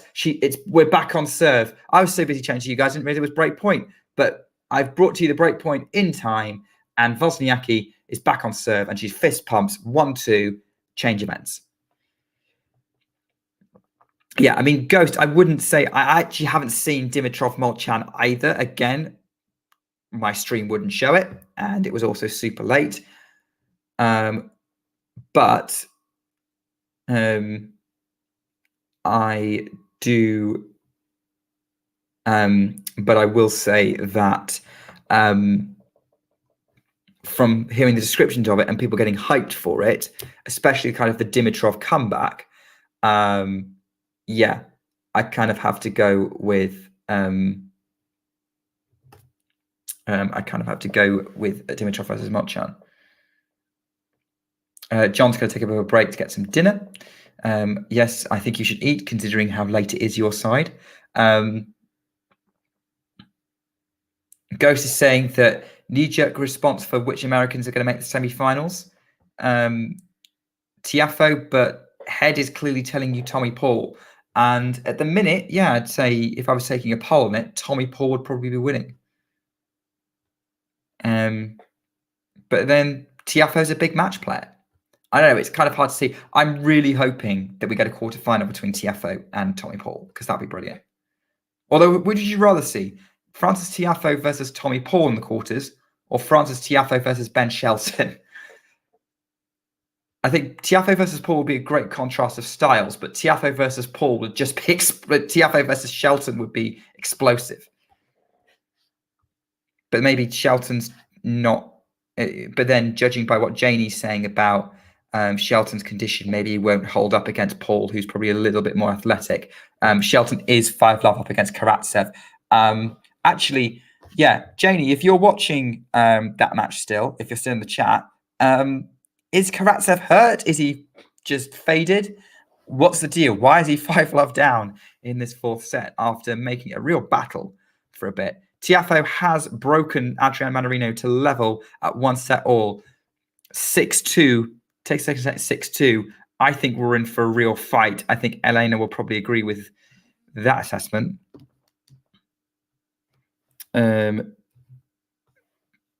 So there we go. We're back as Wozniacki's back on court serving. That was the second serve. Moves Brady around with the backhand. Goes, it comes at the net. Got a forehand to finish it. Really short. Job done. 15-love. Elena's saying Tiafoe has the momentum. Ghost is saying that Karatsev has lost 9 games in a row and has sort of collapsed. Yeah, I guess that's what Karatsev kind of does sometimes now. The Karatsev of 2021, early 2021 is kind of gone. I think that peak in his career was very short-lived. Brady doing some excellent network there and putting away a backhand volley mid-court, sort of dies mid-court. It's 15-all. Great get from Brady. Good grief, that's great serving from Tiafoe. From the stats that Elena's shown. But yeah, we are all across everything that's going on and we're just updating each other at the minute. And if you're new, like, subscribe. We do a lot of streams like this. If you are new, don't be afraid to get in the chat. Tell me what you think. Ask me some questions. Let's chat. Let's talk tennis. I don't particularly like just watching someone watching the TV and telling you what's going on. I'm here for a conversation. We're going to commentate together. Talk about what's happening. We're just here to watch tennis together, because here's the thing, guys. Nobody I know in real life is as obsessed with tennis as I am. Anywhere close. My mum is probably the closest, and even I'm too much for her sometimes. So when I do live streams like this, it's an opportunity for me to actually watch my favorite sport with some really nice people who also really love this sport. Ben Shelton leading 5-love in the fourth set. Thanks, Max. Backhand from Wozniacki to the backhand of Brady up the line. Forehand Wozniacki. Backhand Brady wide.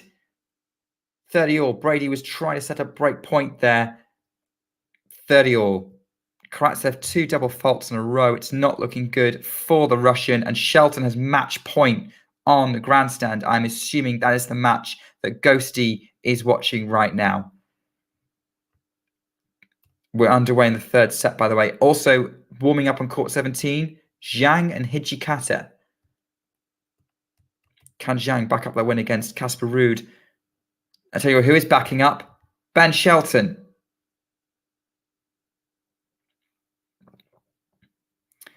Ben Shelton is through. He has beaten Aslan Karatsev 6-4, 3-6, 6-2, 6-love, and he is into the last 16 of the US Open for the first time in his career, and he will play Tommy Paul.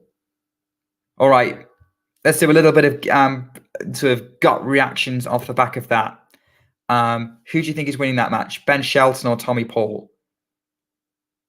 I think there's good reasons for both to win. Actually, let's repeat the Australian Open quarterfinal. So is Shelton going to get revenge on Paul? I think my gut instincts, well, not my gut instinct, if I think about it a little bit, oh yeah, that's not a way you want the match to end at all, Ghosty, really, for Karatsev, but still great for you if you're a Shelton fan. But yeah, my personal opinion of, if this Paul Shelton match, I think it might go 4, but I'm going to go with Tommy Paul. I think maybe he's fitter, in better condition, and obviously has that advantage in the head-to-head. So I'm going to go with Tommy Paul to win that one, maybe. Sean is saying he thinks Tommy Paul will grind down Ben Shelton. Ghost is also thinking Tommy Paul. Jake is thinking Tommy Paul. Elena, Tommy Paul for the physicality. But Max, you believe... Oh, wait, no. Sorry, that's Ben Shelton winning the match right now. Max is agreeing with Sean. So the chat, we're all in agreement. Tommy Paul is going to beat Ben Shelton on Sunday when they play.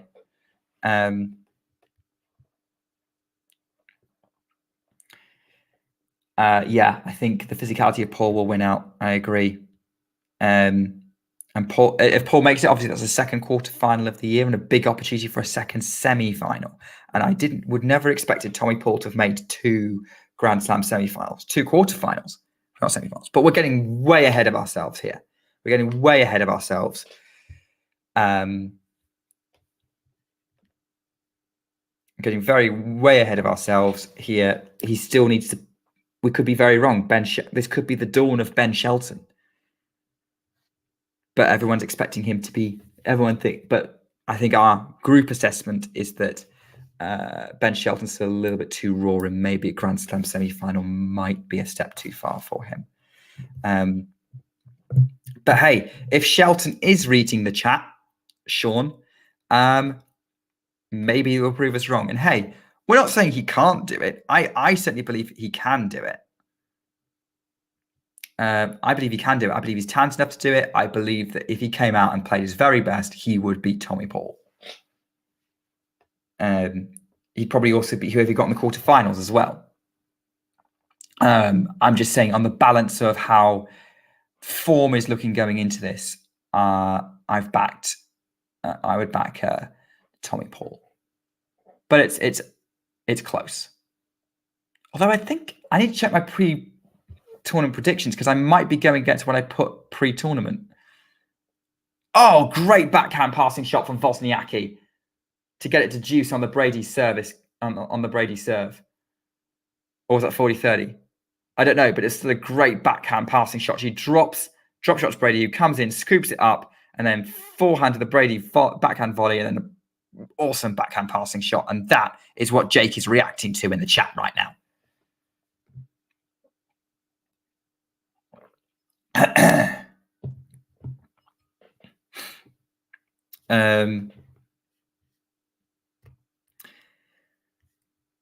Well, I answer your question, Sean, Ghost, about this match, but backhand from Brady, backhand from Wozniacki, forehand Brady, forehand Wozniacki mid-court. They're still trading in the middle of the court at the minute. Backhand, trading backhand mid-court. Wozniacki puts some angle on it, pushing Brady out, trying to push Brady out as much as possible, forcing Brady to slice it, and then attacks with the forehand. Brady still manages to run it down because there's not enough pace on it to finish it. But oh gosh, it was really short forehand, but it was enough to force the error. Brady forces the error, going into the net, trying to pass Wozniacki. He was right at the net, and it's juice.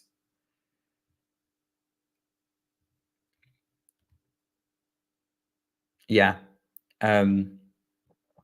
We're into a dramatic moment here. Can Wozniacki go a break up? She was a break up in the first set, though. It didn't quite work out. Tiafoe's already a break up in the third set on Louis Armstrong court, by the way. So Elena Wright, definitely momentum with him, and they're already underway on court. They've just started on court 17. Am I pronouncing your name right, Elena, by the way? Because I've just read it. I just assume it is Elena. But I could be wrong. Advantage Brady with a great serve on Arthur Ashe. Okay, now we've kind of, things are settling down a bit. What matches are we all watching? Am I the only of us watching Wozniacki-Brady and I'm keeping you updated? Or are some of you watching Wozniacki-Brady with me? I think Jake's still watching Wozniacki-Brady, but who's joining Elena and watching Mannarino-Tiafoe? They're trading backhands again on Arthur Ashe, by the way. Now goes the forehand of Wozniacki, still looking to try and break down Brady on the backhand corner, who's slicing. Wozniacki changed direction on the forehand, trading forehands now, changed direction again, slice from Brady, forehand Wozniacki again, short, Brady just getting on it, and then Wozniacki backhand to the net, Brady holds 3-2. And Elena is complimenting Francis Tiafoe on his volleys. So I'm going to go back to a question that Ghost asked me before. Do I get into tennis debates with my mum and dad? Not really. I kind of followed my mum's tennis opinions. Dad got my mum into tennis and then kind of lost interest in it. My dad is of the opinion that rallies in modern tennis are too long. He misses, but Dad only ever watched Wimbledon. It took me as a 13-year-old to discover there was tennis because I'm sports mad. I'm much more sports mad than the rest of my family. There are some sports that we all like my dad introduced me to Formula One. That's what we watch as a father-son bonding thing. But tennis was always something my mum watched, and I watched with my mum. Dad is of the view that he believes tennis should still be a gentleman's sport. He misses serve and volley. Things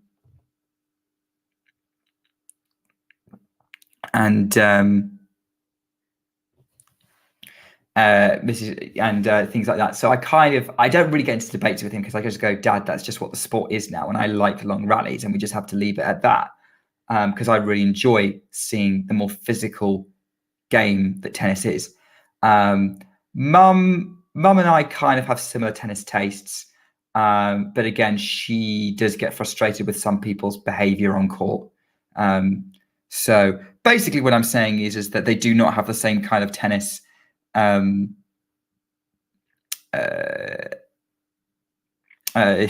of tennis preferences that you do, Ghosty. They would vehemently probably disagree on sort of people screaming and shouting and all whatnot.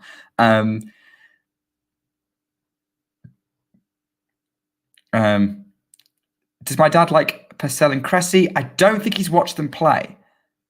Like, if I put a Purcell and Cressy match on, if I was visiting, then I would say, "Hey, Dad, here's some serve volley," and he'd probably go, "Oh, that's cool," and then he'd probably go and do something else.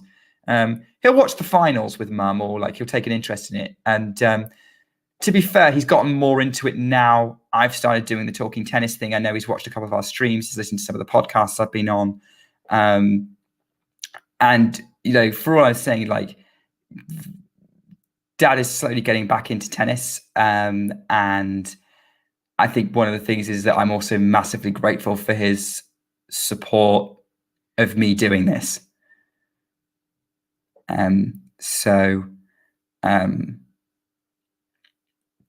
Be doing this, and he's always like, he shares stuff with me sometimes that he's seen, and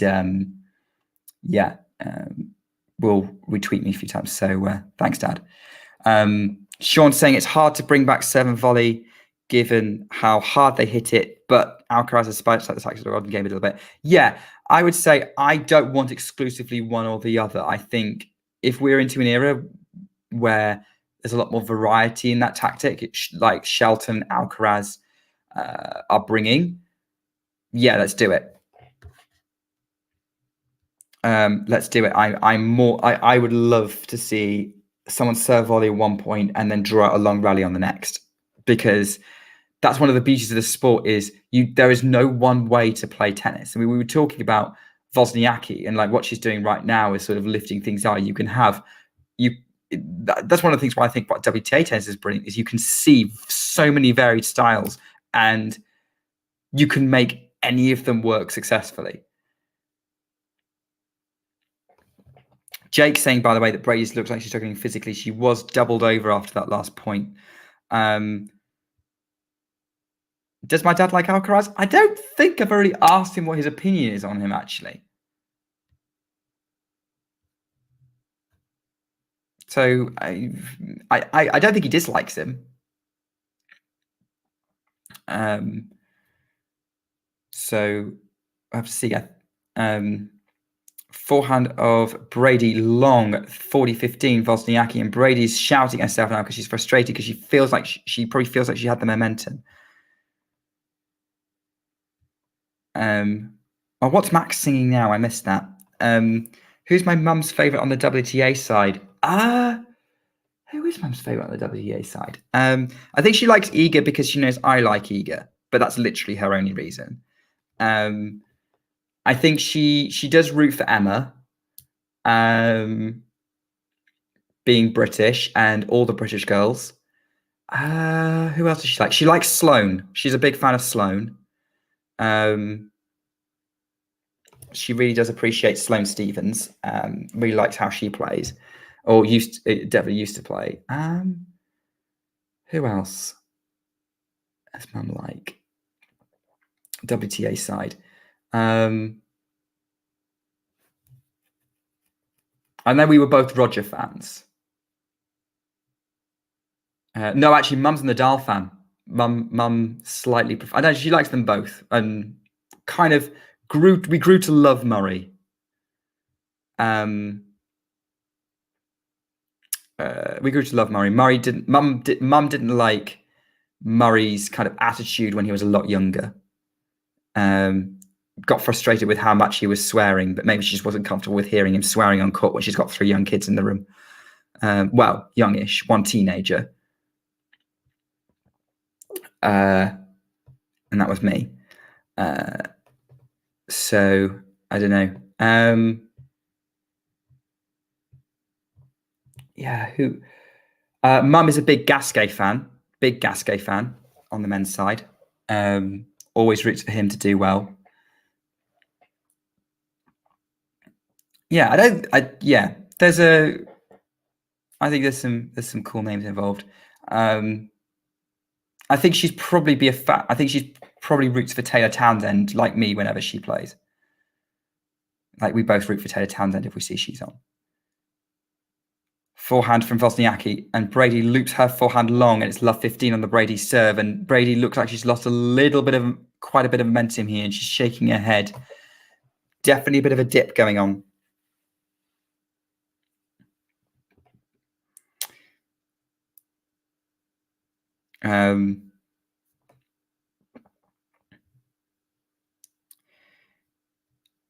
Yeah. Regardless of the benefits of swearing ghosty, I would say that, yeah, you probably could say that from a sporting perspective. When if you're a parent who doesn't want your kids to learn certain words too young, it can be frustrating to hear. Oh yeah, Andy won me over, but Andy won me over because I was just seeing him work so hard against the big three, Nadal, Federer, Djokovic, and I just went, I want him to win. He's working so hard for this. He's competing with these guys. Come on, Andy, get that next step. And he did get that next step, and it was wonderful to see what he did. And also, I was getting so fed up of the British press labeling him as a failure whenever he didn't win Wimbledon.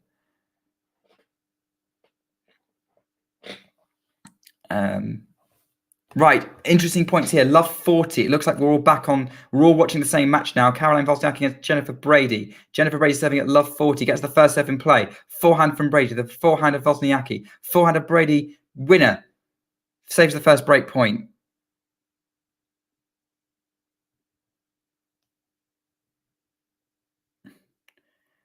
When did I say the word class?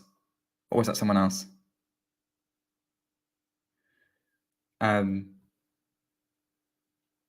Oh, what an ace from Jennifer Brady to save another break point, 30-40. I mean, you probably already know about this.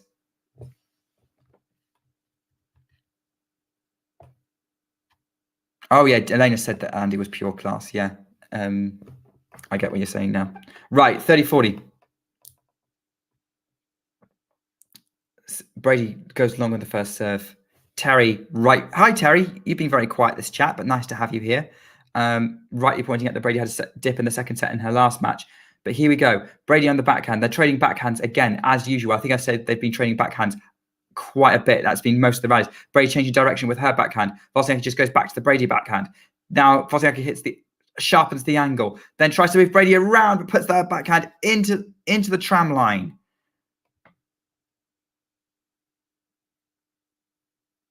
Into the tram line, 3 break points saved by Jennifer Brady. Although one of them, I would say that was Wozniacki going for just a little bit too much. She was under pressure to try and put that backhand as far away from Brady as she could, but it was so far away from Brady that it missed the court. All right, correct points, Eleanor. Forehand from Brady. The forehand of Wozniacki goes cross court. Brady trying to attack backhand from Wozniacki. Slice from Brady. So many long rallies here. Still trading backhands. Wozniacki goes more into the court. Now another slice from Brady to mix up the pace. Forehand from Wozniacki. Brady struggles to pick that up because it was such a tight angle. And it's another break point chance for Wozniacki. She set it back up. She set herself back up with another break point. On grandstand, Dominic Stricker and Benjamin Bonzi are warming up. We're only into the third game of between Zhang and Hichikata. I will update on Mannarino-Tiafoe in a second. We have a break point for Wozniacki, another one. This game gets the forehand into play. Forehand from Brady, backhand Wozniacki. Brady was trying to step in and go to the net. Now she's running in, but that passing shot from Wozniacki, and it's too good. It's too good. It kind of gets caught on Brady's racket. The mid-court sort of approach from Wozniacki gets tangled up with Brady's racket, and Wozniacki breaks for 4-3 in the second set. And now she has the momentum for the first time in this match. And on Louis Armstrong Stadium, Tiafoe leads 4-1 in the third. I believe it's only the one break, but he's going to try and get some interesting. Terry, you're saying that you're watching Tiafoe, but it looks one-sided now. Eleanor, are you you're still watching that match, right? Do you agree with Terry that it's one-sided?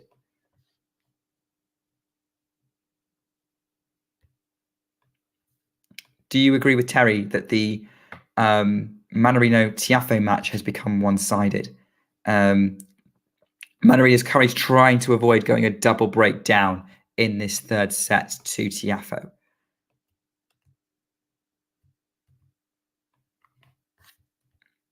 That's probably where all the action is currently happening at the moment, because we've got warm-up happening on grandstand. Zhang has just started the fourth game of the match against Hijikata. They've been playing for 14 minutes. That one is probably going to go quite a while. Anything from the doubles that's worth updating you lot on?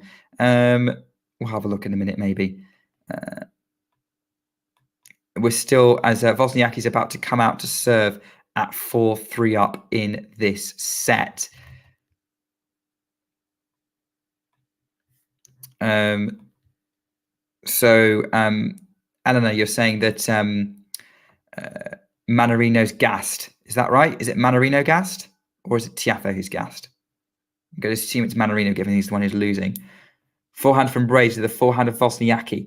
Brady goes cross court. Wozniacki's changed direction to the Brady backhand, moving Brady around. But they're then still trying to put Brady in backhand jail. But that backhand from Brady is just wide by the narrowest of margins. It barely missed the line. And it's 15-love to Wozniacki. Terry saying that Mannarino having had a knee problem. That's the problem with the, and we've been talking about injuries and illnesses towards a lot this US Open.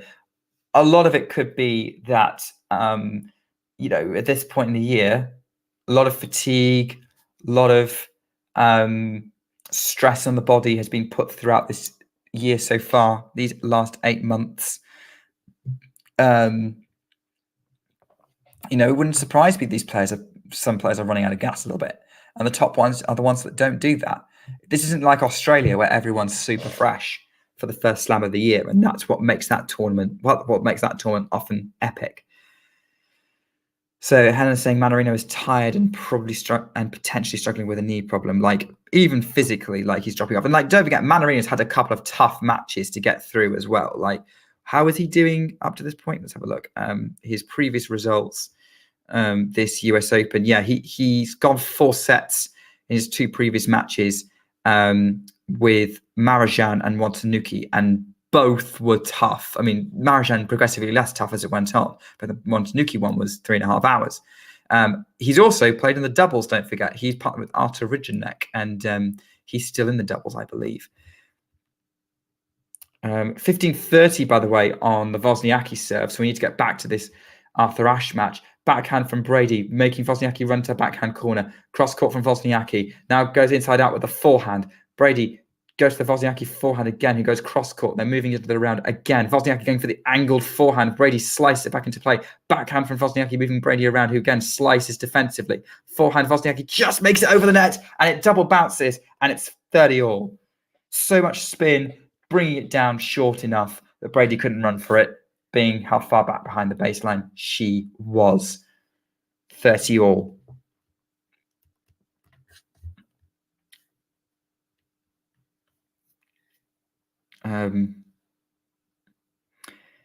Yeah, I think I remember that match you guys are talking about with Roger in at Wimbledon. That was a big opportunity for Mannarino, but I think he slipped. I don't think it was a pre-existing injury. I think he slipped and did it, which was tough to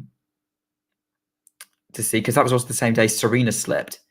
And that probably helped Federer kind of end his Wimbledon career on more of a high, because he was in danger of ending it in round 1, which would have been awkward, really. Another long rally. This match has got so many long rallies between Brady and Wozniacki right now. Drop shot from Wozniacki. That was genius on that forehand. That it wasn't clear where it was going to land, and then once it did land, it just died, and it's 40-30. Ghost, are you watching Zhang Hijikata? That could be an entertaining one. Mannarino is held for 2-4 at Louis Armstrong Stadium, and they are now underway between Stricker and Bonzi for, I think, one of them. I think they're both going for a first Grand Slam 4th round. Could be wrong. Another long rally, but Brady puts that backhand into the net, trying to chop it, and Wozniacki holds for 5-3, consolidates the break, and Brady's now serving to stay in the second set.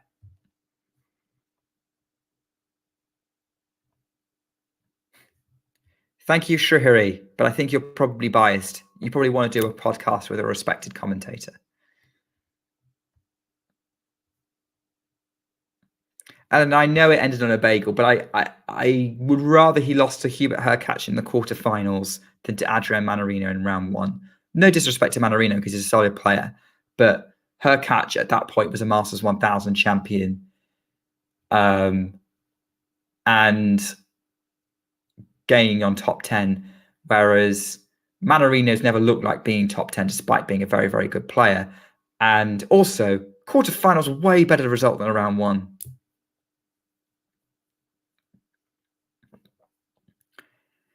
But yes, I would have quite liked him to not lose on the bagel. There was no perfect scenario. The perfect scenario with him was for him to have won Wimbledon in 2019 and then never come back. Just end on a high. What have we got going on? It's currently 15 love between Brady and Wozniacki. They're trading again. Brady again trying to slice, but that one goes long and it's 15 all.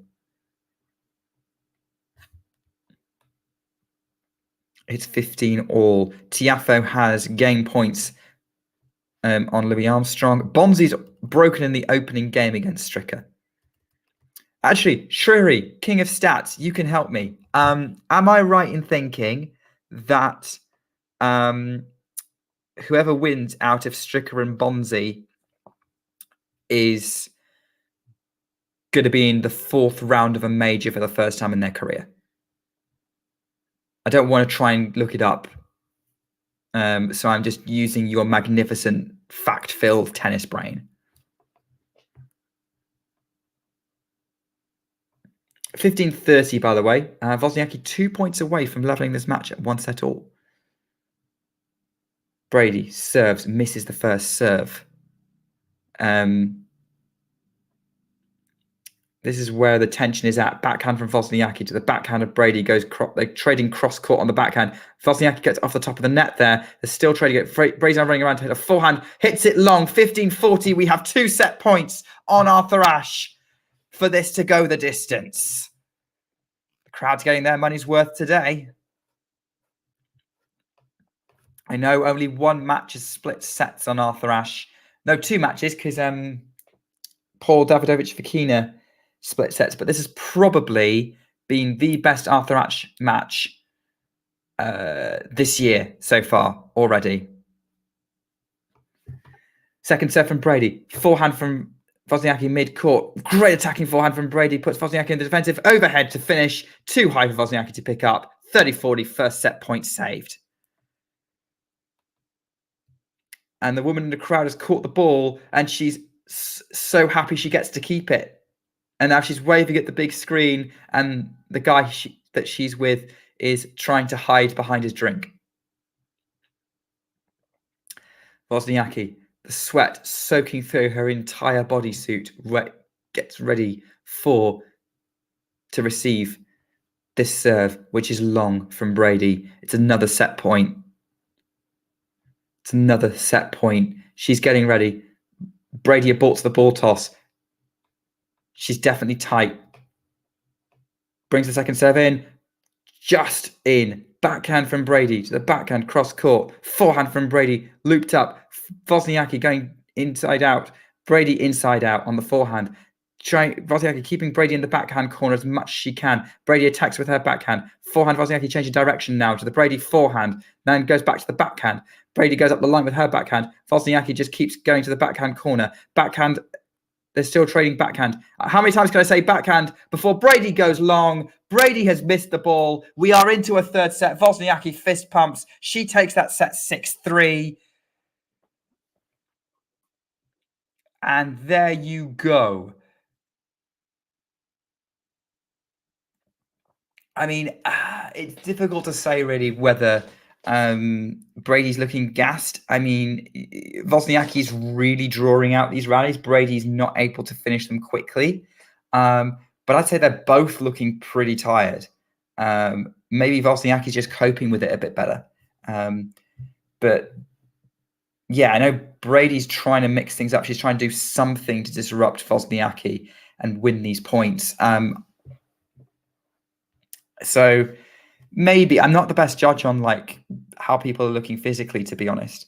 But I will say that I think for sure Wozniacki is grinding Brady down, and regardless of Brady's physical condition, that's really difficult to deal with. Let's go around the grounds while we wait for this third set to get underway. Hijikata has a break point against Zhang at 3-2.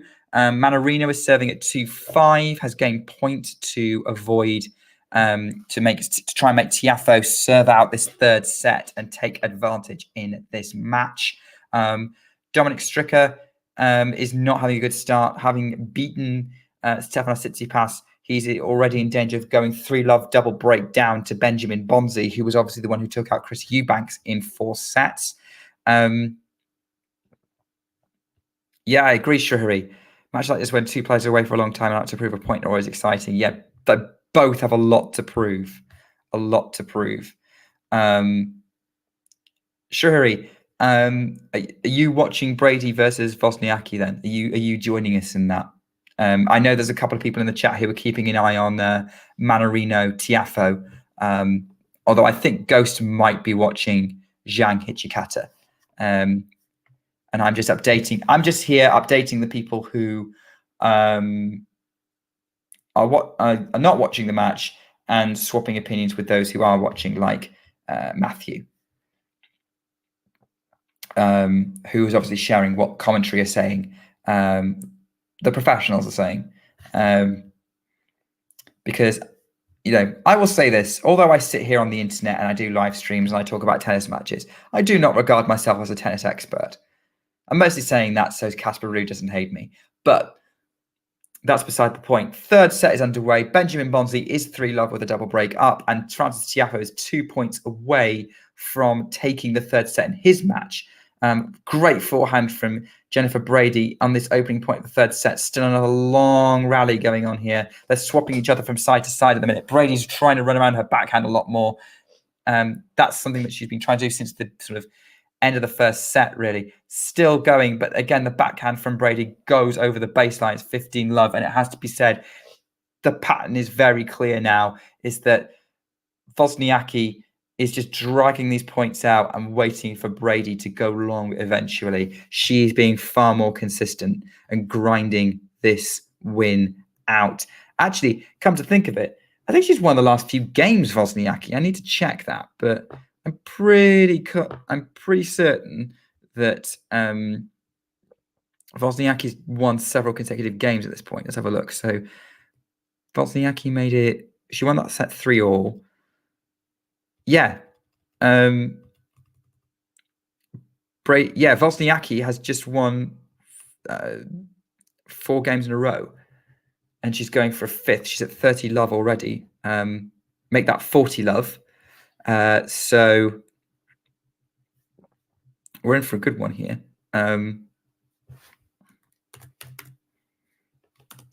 We're in for a good one here, I think. Jake is saying it's 2-love to 3-6.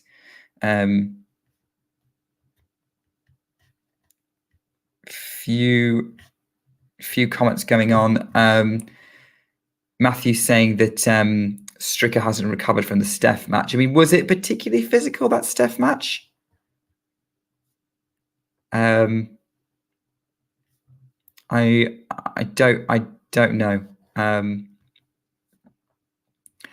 We'll be here till I think what we're going to do is we're going to stay to the end of this match between Wozniacki and Brady, and then we'll probably we'll go off the air for a bit after the match is over. There's a great drop shot from Wozniacki to close the game out and hold the opening service game in time, so that it gives us a little bit of a break before we go on, before Damien takes over for the night match, which will be the first night match between Taylor Fritz and Jakub Mensik. Eleanor's updating us to say that Tiafoe is putting the ball in uncomfortable places for Mannarino. So uncomfortable that he's just taken a 2-1 lead. Third set 6-3, looking very good for another American win today. We were looking good for multiple American win, for maybe 4 Americans to win this afternoon. But Jennifer Brady is now facing a real marathon if she's going to get this done against Wozniacki, who is determined to make this match as physical as possible. Agree with you, Matthew. I'm not expecting much from Vesely after back-to-back 5-set matches. And even if he did win, he'd be completely gassed for Djokovic, which is not what we want if we want Djokovic to have a competitive match.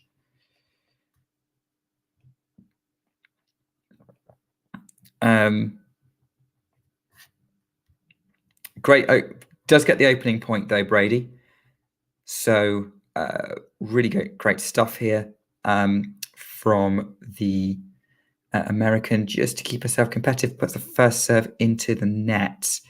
Looks like Zhang and Hijikata stayed on serve. Either Hijikata didn't break or Zhang has broken back. But it's 3-all on court 17. It's really not looking good for Dominic Stricker, it has to be said, because he's 15-all already on this next service game. He's trying to avoid the bagel against Benjamin Bonzi.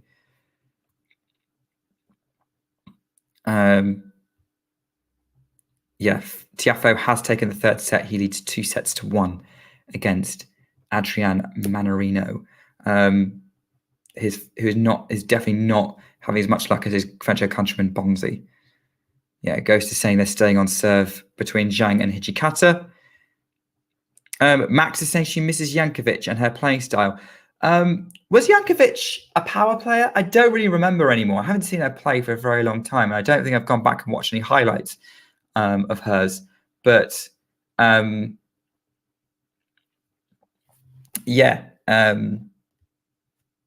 was.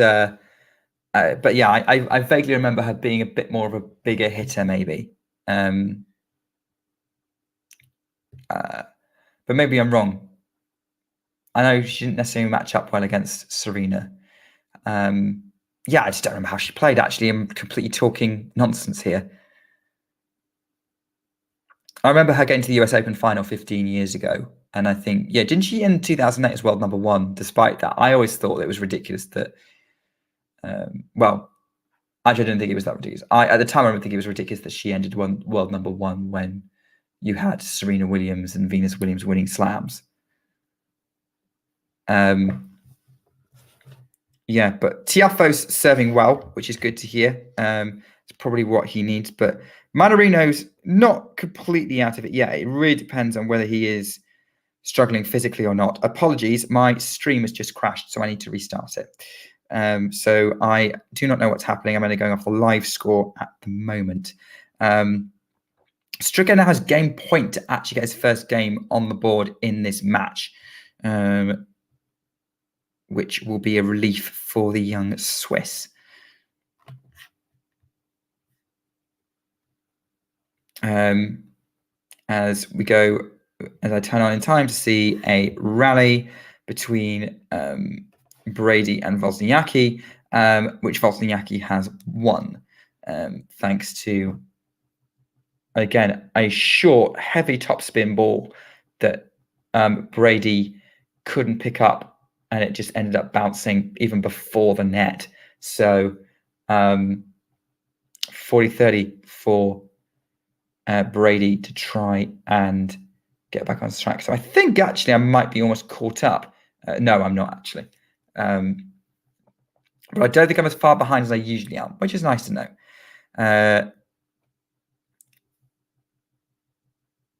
Forehand from Brady inside out to the backhand of Wozniacki. They're trading to Brady's backhand corner again. Brady's trying to change things up by moving the forehand around, but Wozniacki's just running everything down that Brady's doing and then just moving Brady around. Backhand short from Wozniacki, but still going forehand short. Brady's just not able to hit deep, though. There's a lot of spin on these balls. Now, still going on, and Brady eventually just drags that forehand wide, and she's doubled over. She is not coping well physically with this match. And it's deuce.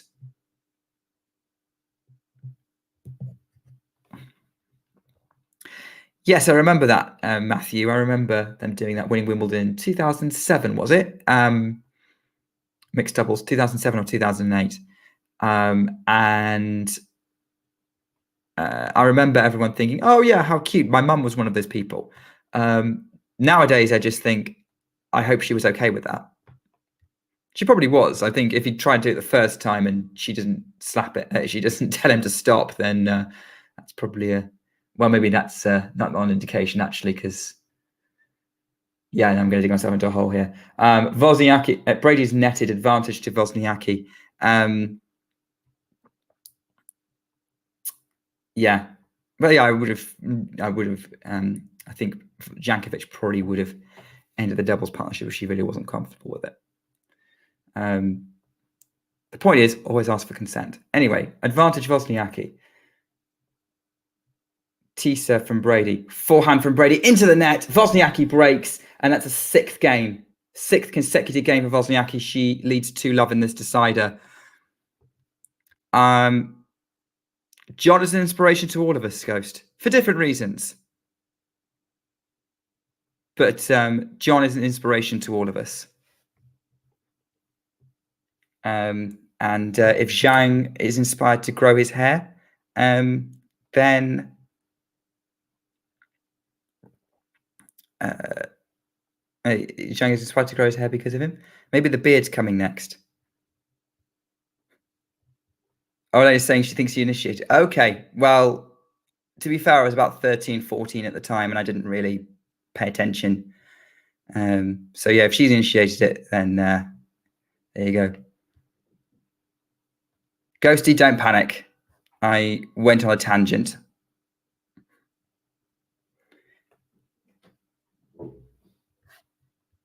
A tangent that wasn't massively related. Anyway, Benjamin Bonzi has gained point for a 5-1 lead. Going with serve between Mannarino and Tiafoe, and Wozniacki is a breakup on Arthur Ashe. Going with serve between Zhang and Hijikata. That one seems to be probably the most competitive match score-wise. At least at the minute, it's still early stages. 30-love for Wozniacki right now. It does feel like she's in control for the moment anyway. If she lets things slip, maybe that'll give Brady some hope. But at the minute, staying patient seems to be the key.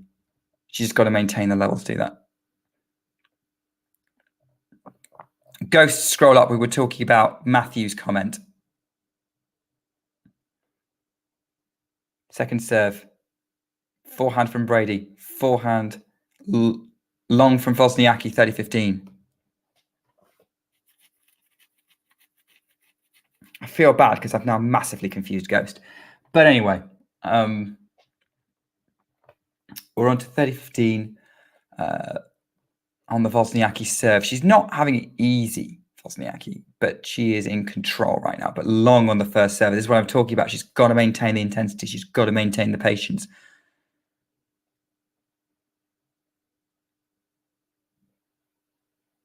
Matthew thinks that Brady may struggle to get on the board in this set. Let's see.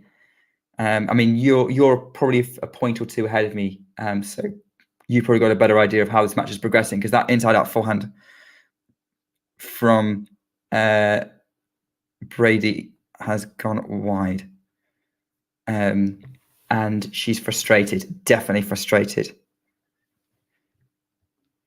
Interesting, Jake. Why did you think physically this would happen? Was this based on what happened in Brady's match 2 days ago? Who was she playing 2 days ago? Oh gosh, I can't remember who she was playing. But yeah, was it based on that match, Jake? 40-30. So Brady's still making a fight out of this. Still making a fight out of this. Bonzi's 5-1 up against Stricker. Wide serve. Then Wozniacki hits the +1 cross court. Brady has to run for it.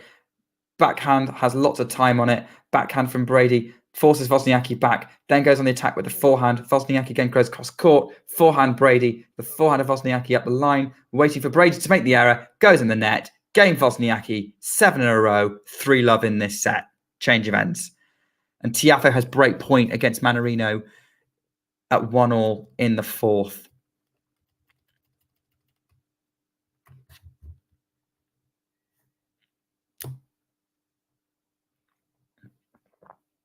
Yeah, Wozniacki's in total command, playing the brick wall, and Brady having to go for it as well as not on. Yeah, actually, that's a really good summary of the match. Perfect. I couldn't put it better. I think everyone go home. This is exactly what's happening. Don't go home. Stay and chat with us.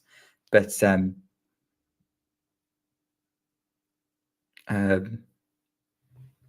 yeah. Yeah, Wozniacki has her right where she wants her. One-way traffic since. Okay, yeah. The thing is, though, Jake, Jake, anyone actually can respond to this. Say Wozniacki wins this, right? She is going to have to play either Elise Mertens, who's another defense specialist who will probably be physically better conditioned, maybe, or Coco Gauff, which is more likely. And Gauff can defend with the best of them as well, and probably won't run out of energy in the same way. I think I wanted to win. I wanted to make the second win of a slam, week of a slam on her comeback. That would be really, really cool. But I can see her running out of energy in the next match, maybe.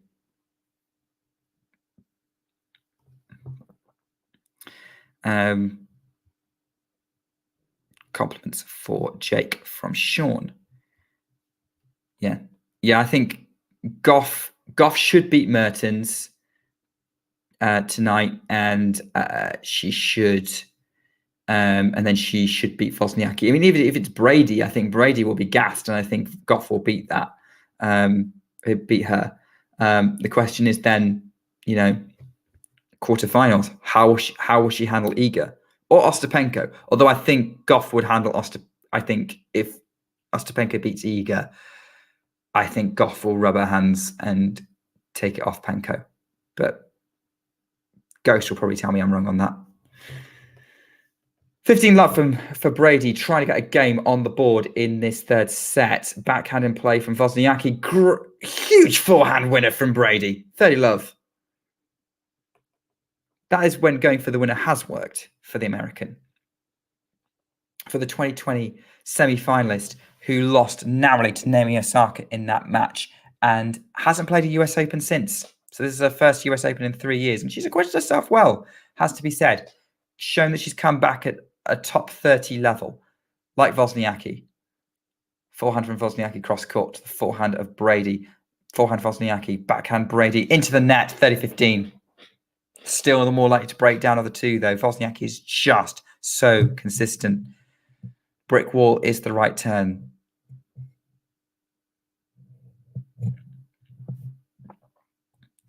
Elena's saying that Tiafoe's facing. Wait, what? Oh, sorry. I think he's facing the break. I've just realised what I'm obviously misread that. I was like, wait, first breakdown, but no, he's got the break in the set and is in control of the match. Backhand from Wozniacki, and Brady overhits the forehand, goes long, and is definitely looking tired now. She's kind of putting her hands at the back of her head as if to adjust her visor. It's 30 all.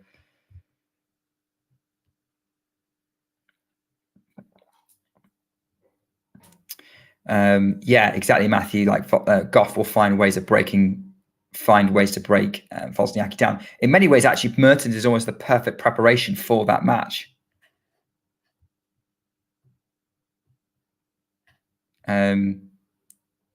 Hijikata's break serving for the set. Thanks, Ghost. That's good to know.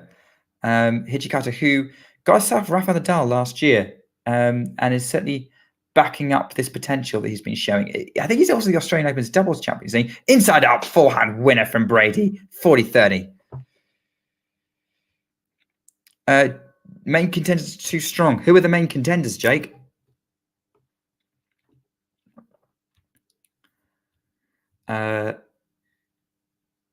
It should be interesting. All right. Brady gets ready to serve to try and get on the board in this set. Backhand from Wozniacki cross court. Brady going inside out forehand winner, trying to go for the winner again, but misses it. That's deuce. Stricker's just held for 2-5. That one went to juice though. Mannarino's got a break back point on Louis Armstrong. I don't know if that's spoilers for you, Eleanor. Hijikata's just taken the first set 6-3 against Zhang. Yeah, we're all looking good here. Forehand from Brady to the forehand of Wozniacki. Brady goes cross court on the backhand. Brady's just going to the backhand corner. Wozniacki's going to the backhand corner again. Now slices. That's going to disrupt things. Still going for the Brady backhand. Still waiting for that to break down. But that's a backhand winner from Wozniacki. When was the last time she hit a winner? I don't know. But that worked. And now she's got break point for a double break in this deciding set. And surely that would be match more or less sealed for Wozniacki if she were to break here.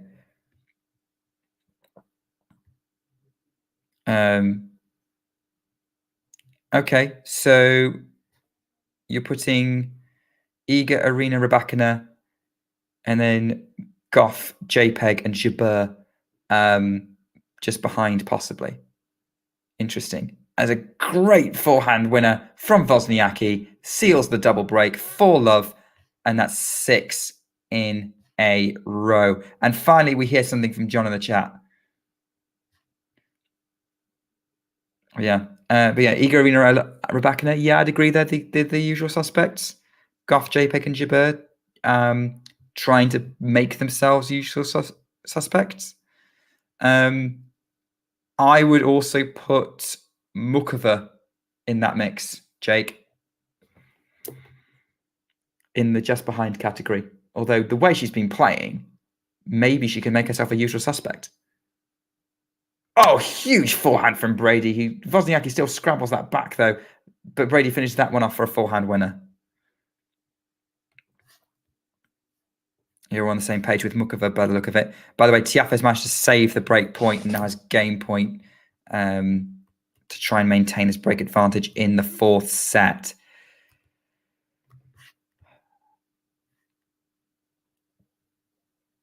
Forehand from Brady. Forehand from Wozniacki. Backhand wide from Brady, and it's 15-all. And she's looking frustrated. She just can't. She just can't be as consistent as Wozniacki. Like, this is one of those matches where it's the first one to miss. In most cases, it's Brady missing.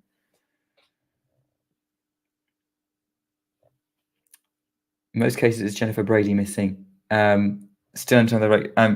Brady's trying to keep Wozniacki in the backhand corner. She's just scrambling everything back as Brady went for the sharp backhand and then tries and then puts the balloon to the overhead. 30-15 Wozniacki.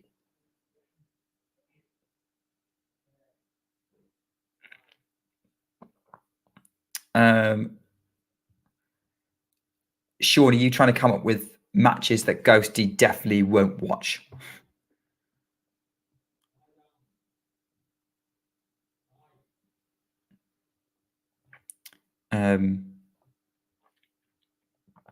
Speaking of Sean, not disturbing my neighbours.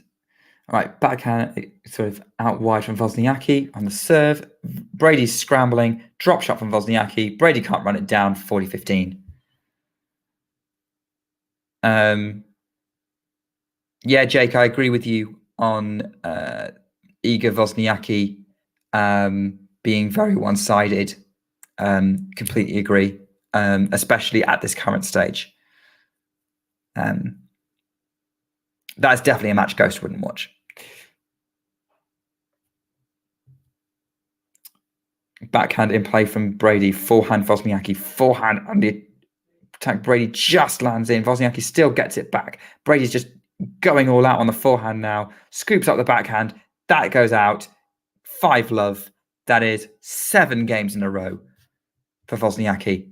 And Brady will come out to try and serve to avoid the bagel. Benjamin Bonzi has taken the first set against Dominic Stricker 6-2. Mannarino has broken back against Tiafoe and made it a match on Louis Armstrong Stadium.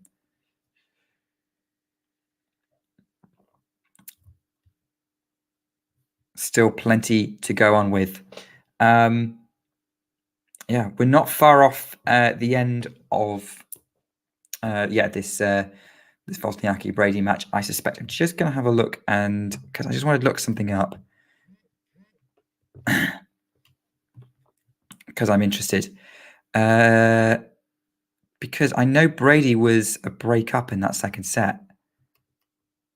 Yeah, Brady went 2-love up in that second set, and then Wozniacki broke back, made it 2-all. Brady held for 3-2, Wozniacki, and then yeah, that was it really.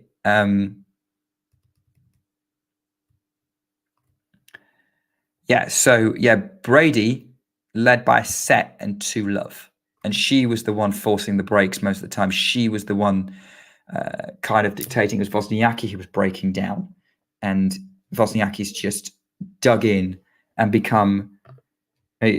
dug her heels in, kept on going, and wore Brady down. And yeah, that's where we're at.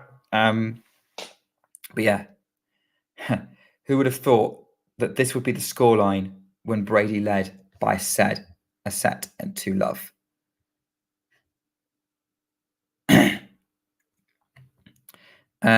Jake, lovely to have you on. I will see you soon, probably on another stream at some point. It's always great to chat with you. Have a great meal. Enjoy the match tonight. Inside out forehand from Brady to the backhand of Wozniacki. Brady, winner on the inside out forehand. 15-love, trying to avoid the bagel.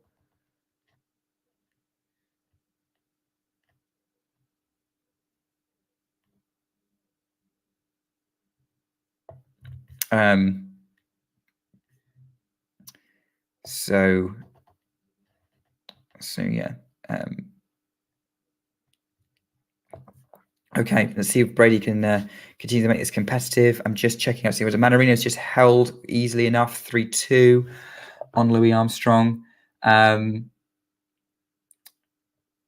trading cross-court forehands at the minute, then goes to the backhand corner. But then Brady misses the backhand, 15-all.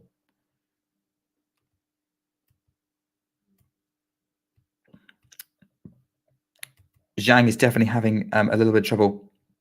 Speaking of Bagula, by the way, she and Austin Krajicek are the top seeds in the mixed doubles, but they've just lost the opening set to friend of the show Laura Siegmund and Sander Giel, 6-2.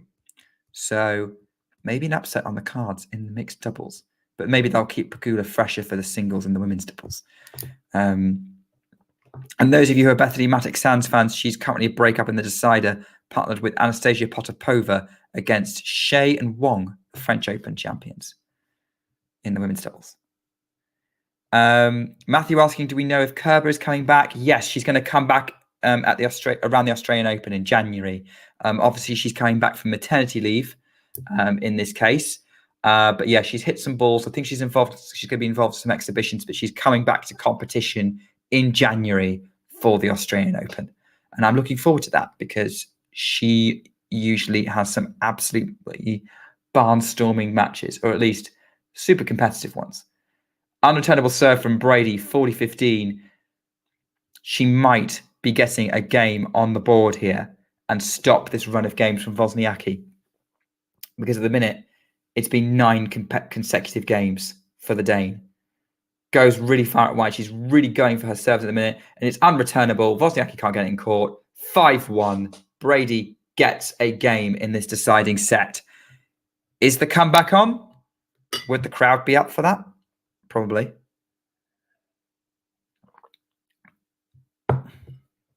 Who's up for a little bit more of Brady versus Wozniacki?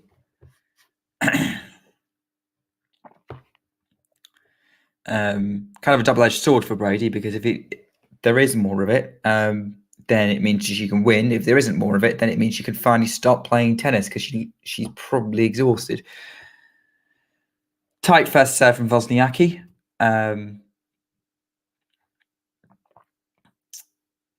Goes over the top of the net into the tram line.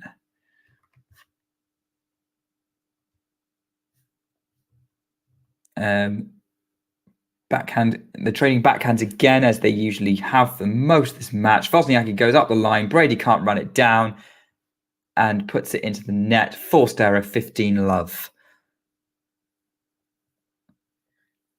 John is rooting for Brady to redeem herself a little bit. She's, of course, a double breakdown.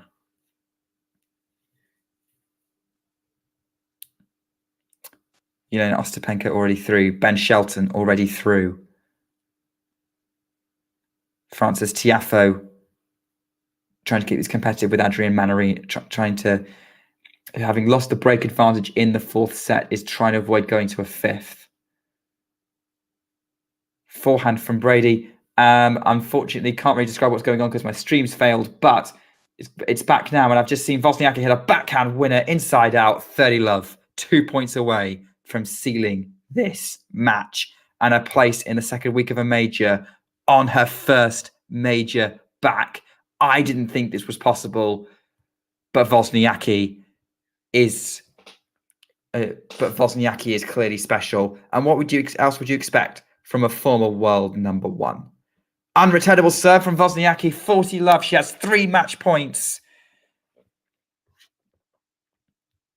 3 match points to get this done on Arthur Ashe. I think it's already done by the look of it. I haven't seen it happen yet. Unreturnable serve out wide, and Wozniacki raises her arms, punches her fist in the air. She has done it. She's done it in 1 hour and 58 minutes. She and Brady embrace at the net, and Caroline Wozniacki is through to the 4th round of the US Open. And she will probably face either Elise Mertens or, more likely, Coco Gauff, as Ostapenko is coming for Iga. She might well be, and I think Iga's ready for her. But yeah, I think that's actually genuinely going to be a very, very interesting match. And if they put it on at night, I'm going to be annoyed to miss it. Max congratulating Caroline Wozniacki. Yes, Wozniacki definitely worthy of congratulating. Yeah, you can you say all you want. Iga's ready for this. Yeah, great result for Wozniacki. And yeah, I think she's definitely confirming herself as the player to as sort of back up there with the top in the world, top players in the world, top 30, maybe even top 20. Mannarino playing exhibition tennis on Louis Armstrong and having a breakpoint opportunity against Tiafoe. I will not be bringing you that. Maybe they'll still be going when Damien will take us through Fritz versus Mensik on Ashe.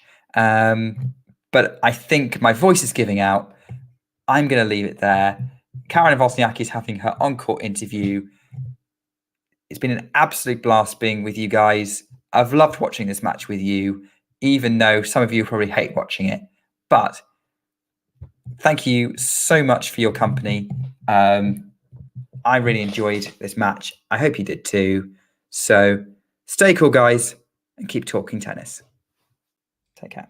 If you enjoyed this video, make sure you hit that like button. Don't forget to subscribe and click that notification bell so you don't miss out on all things tennis.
If you enjoyed this video, make sure you hit that like button. Don't forget to subscribe and click that notification bell so you don't miss out on all things tennis.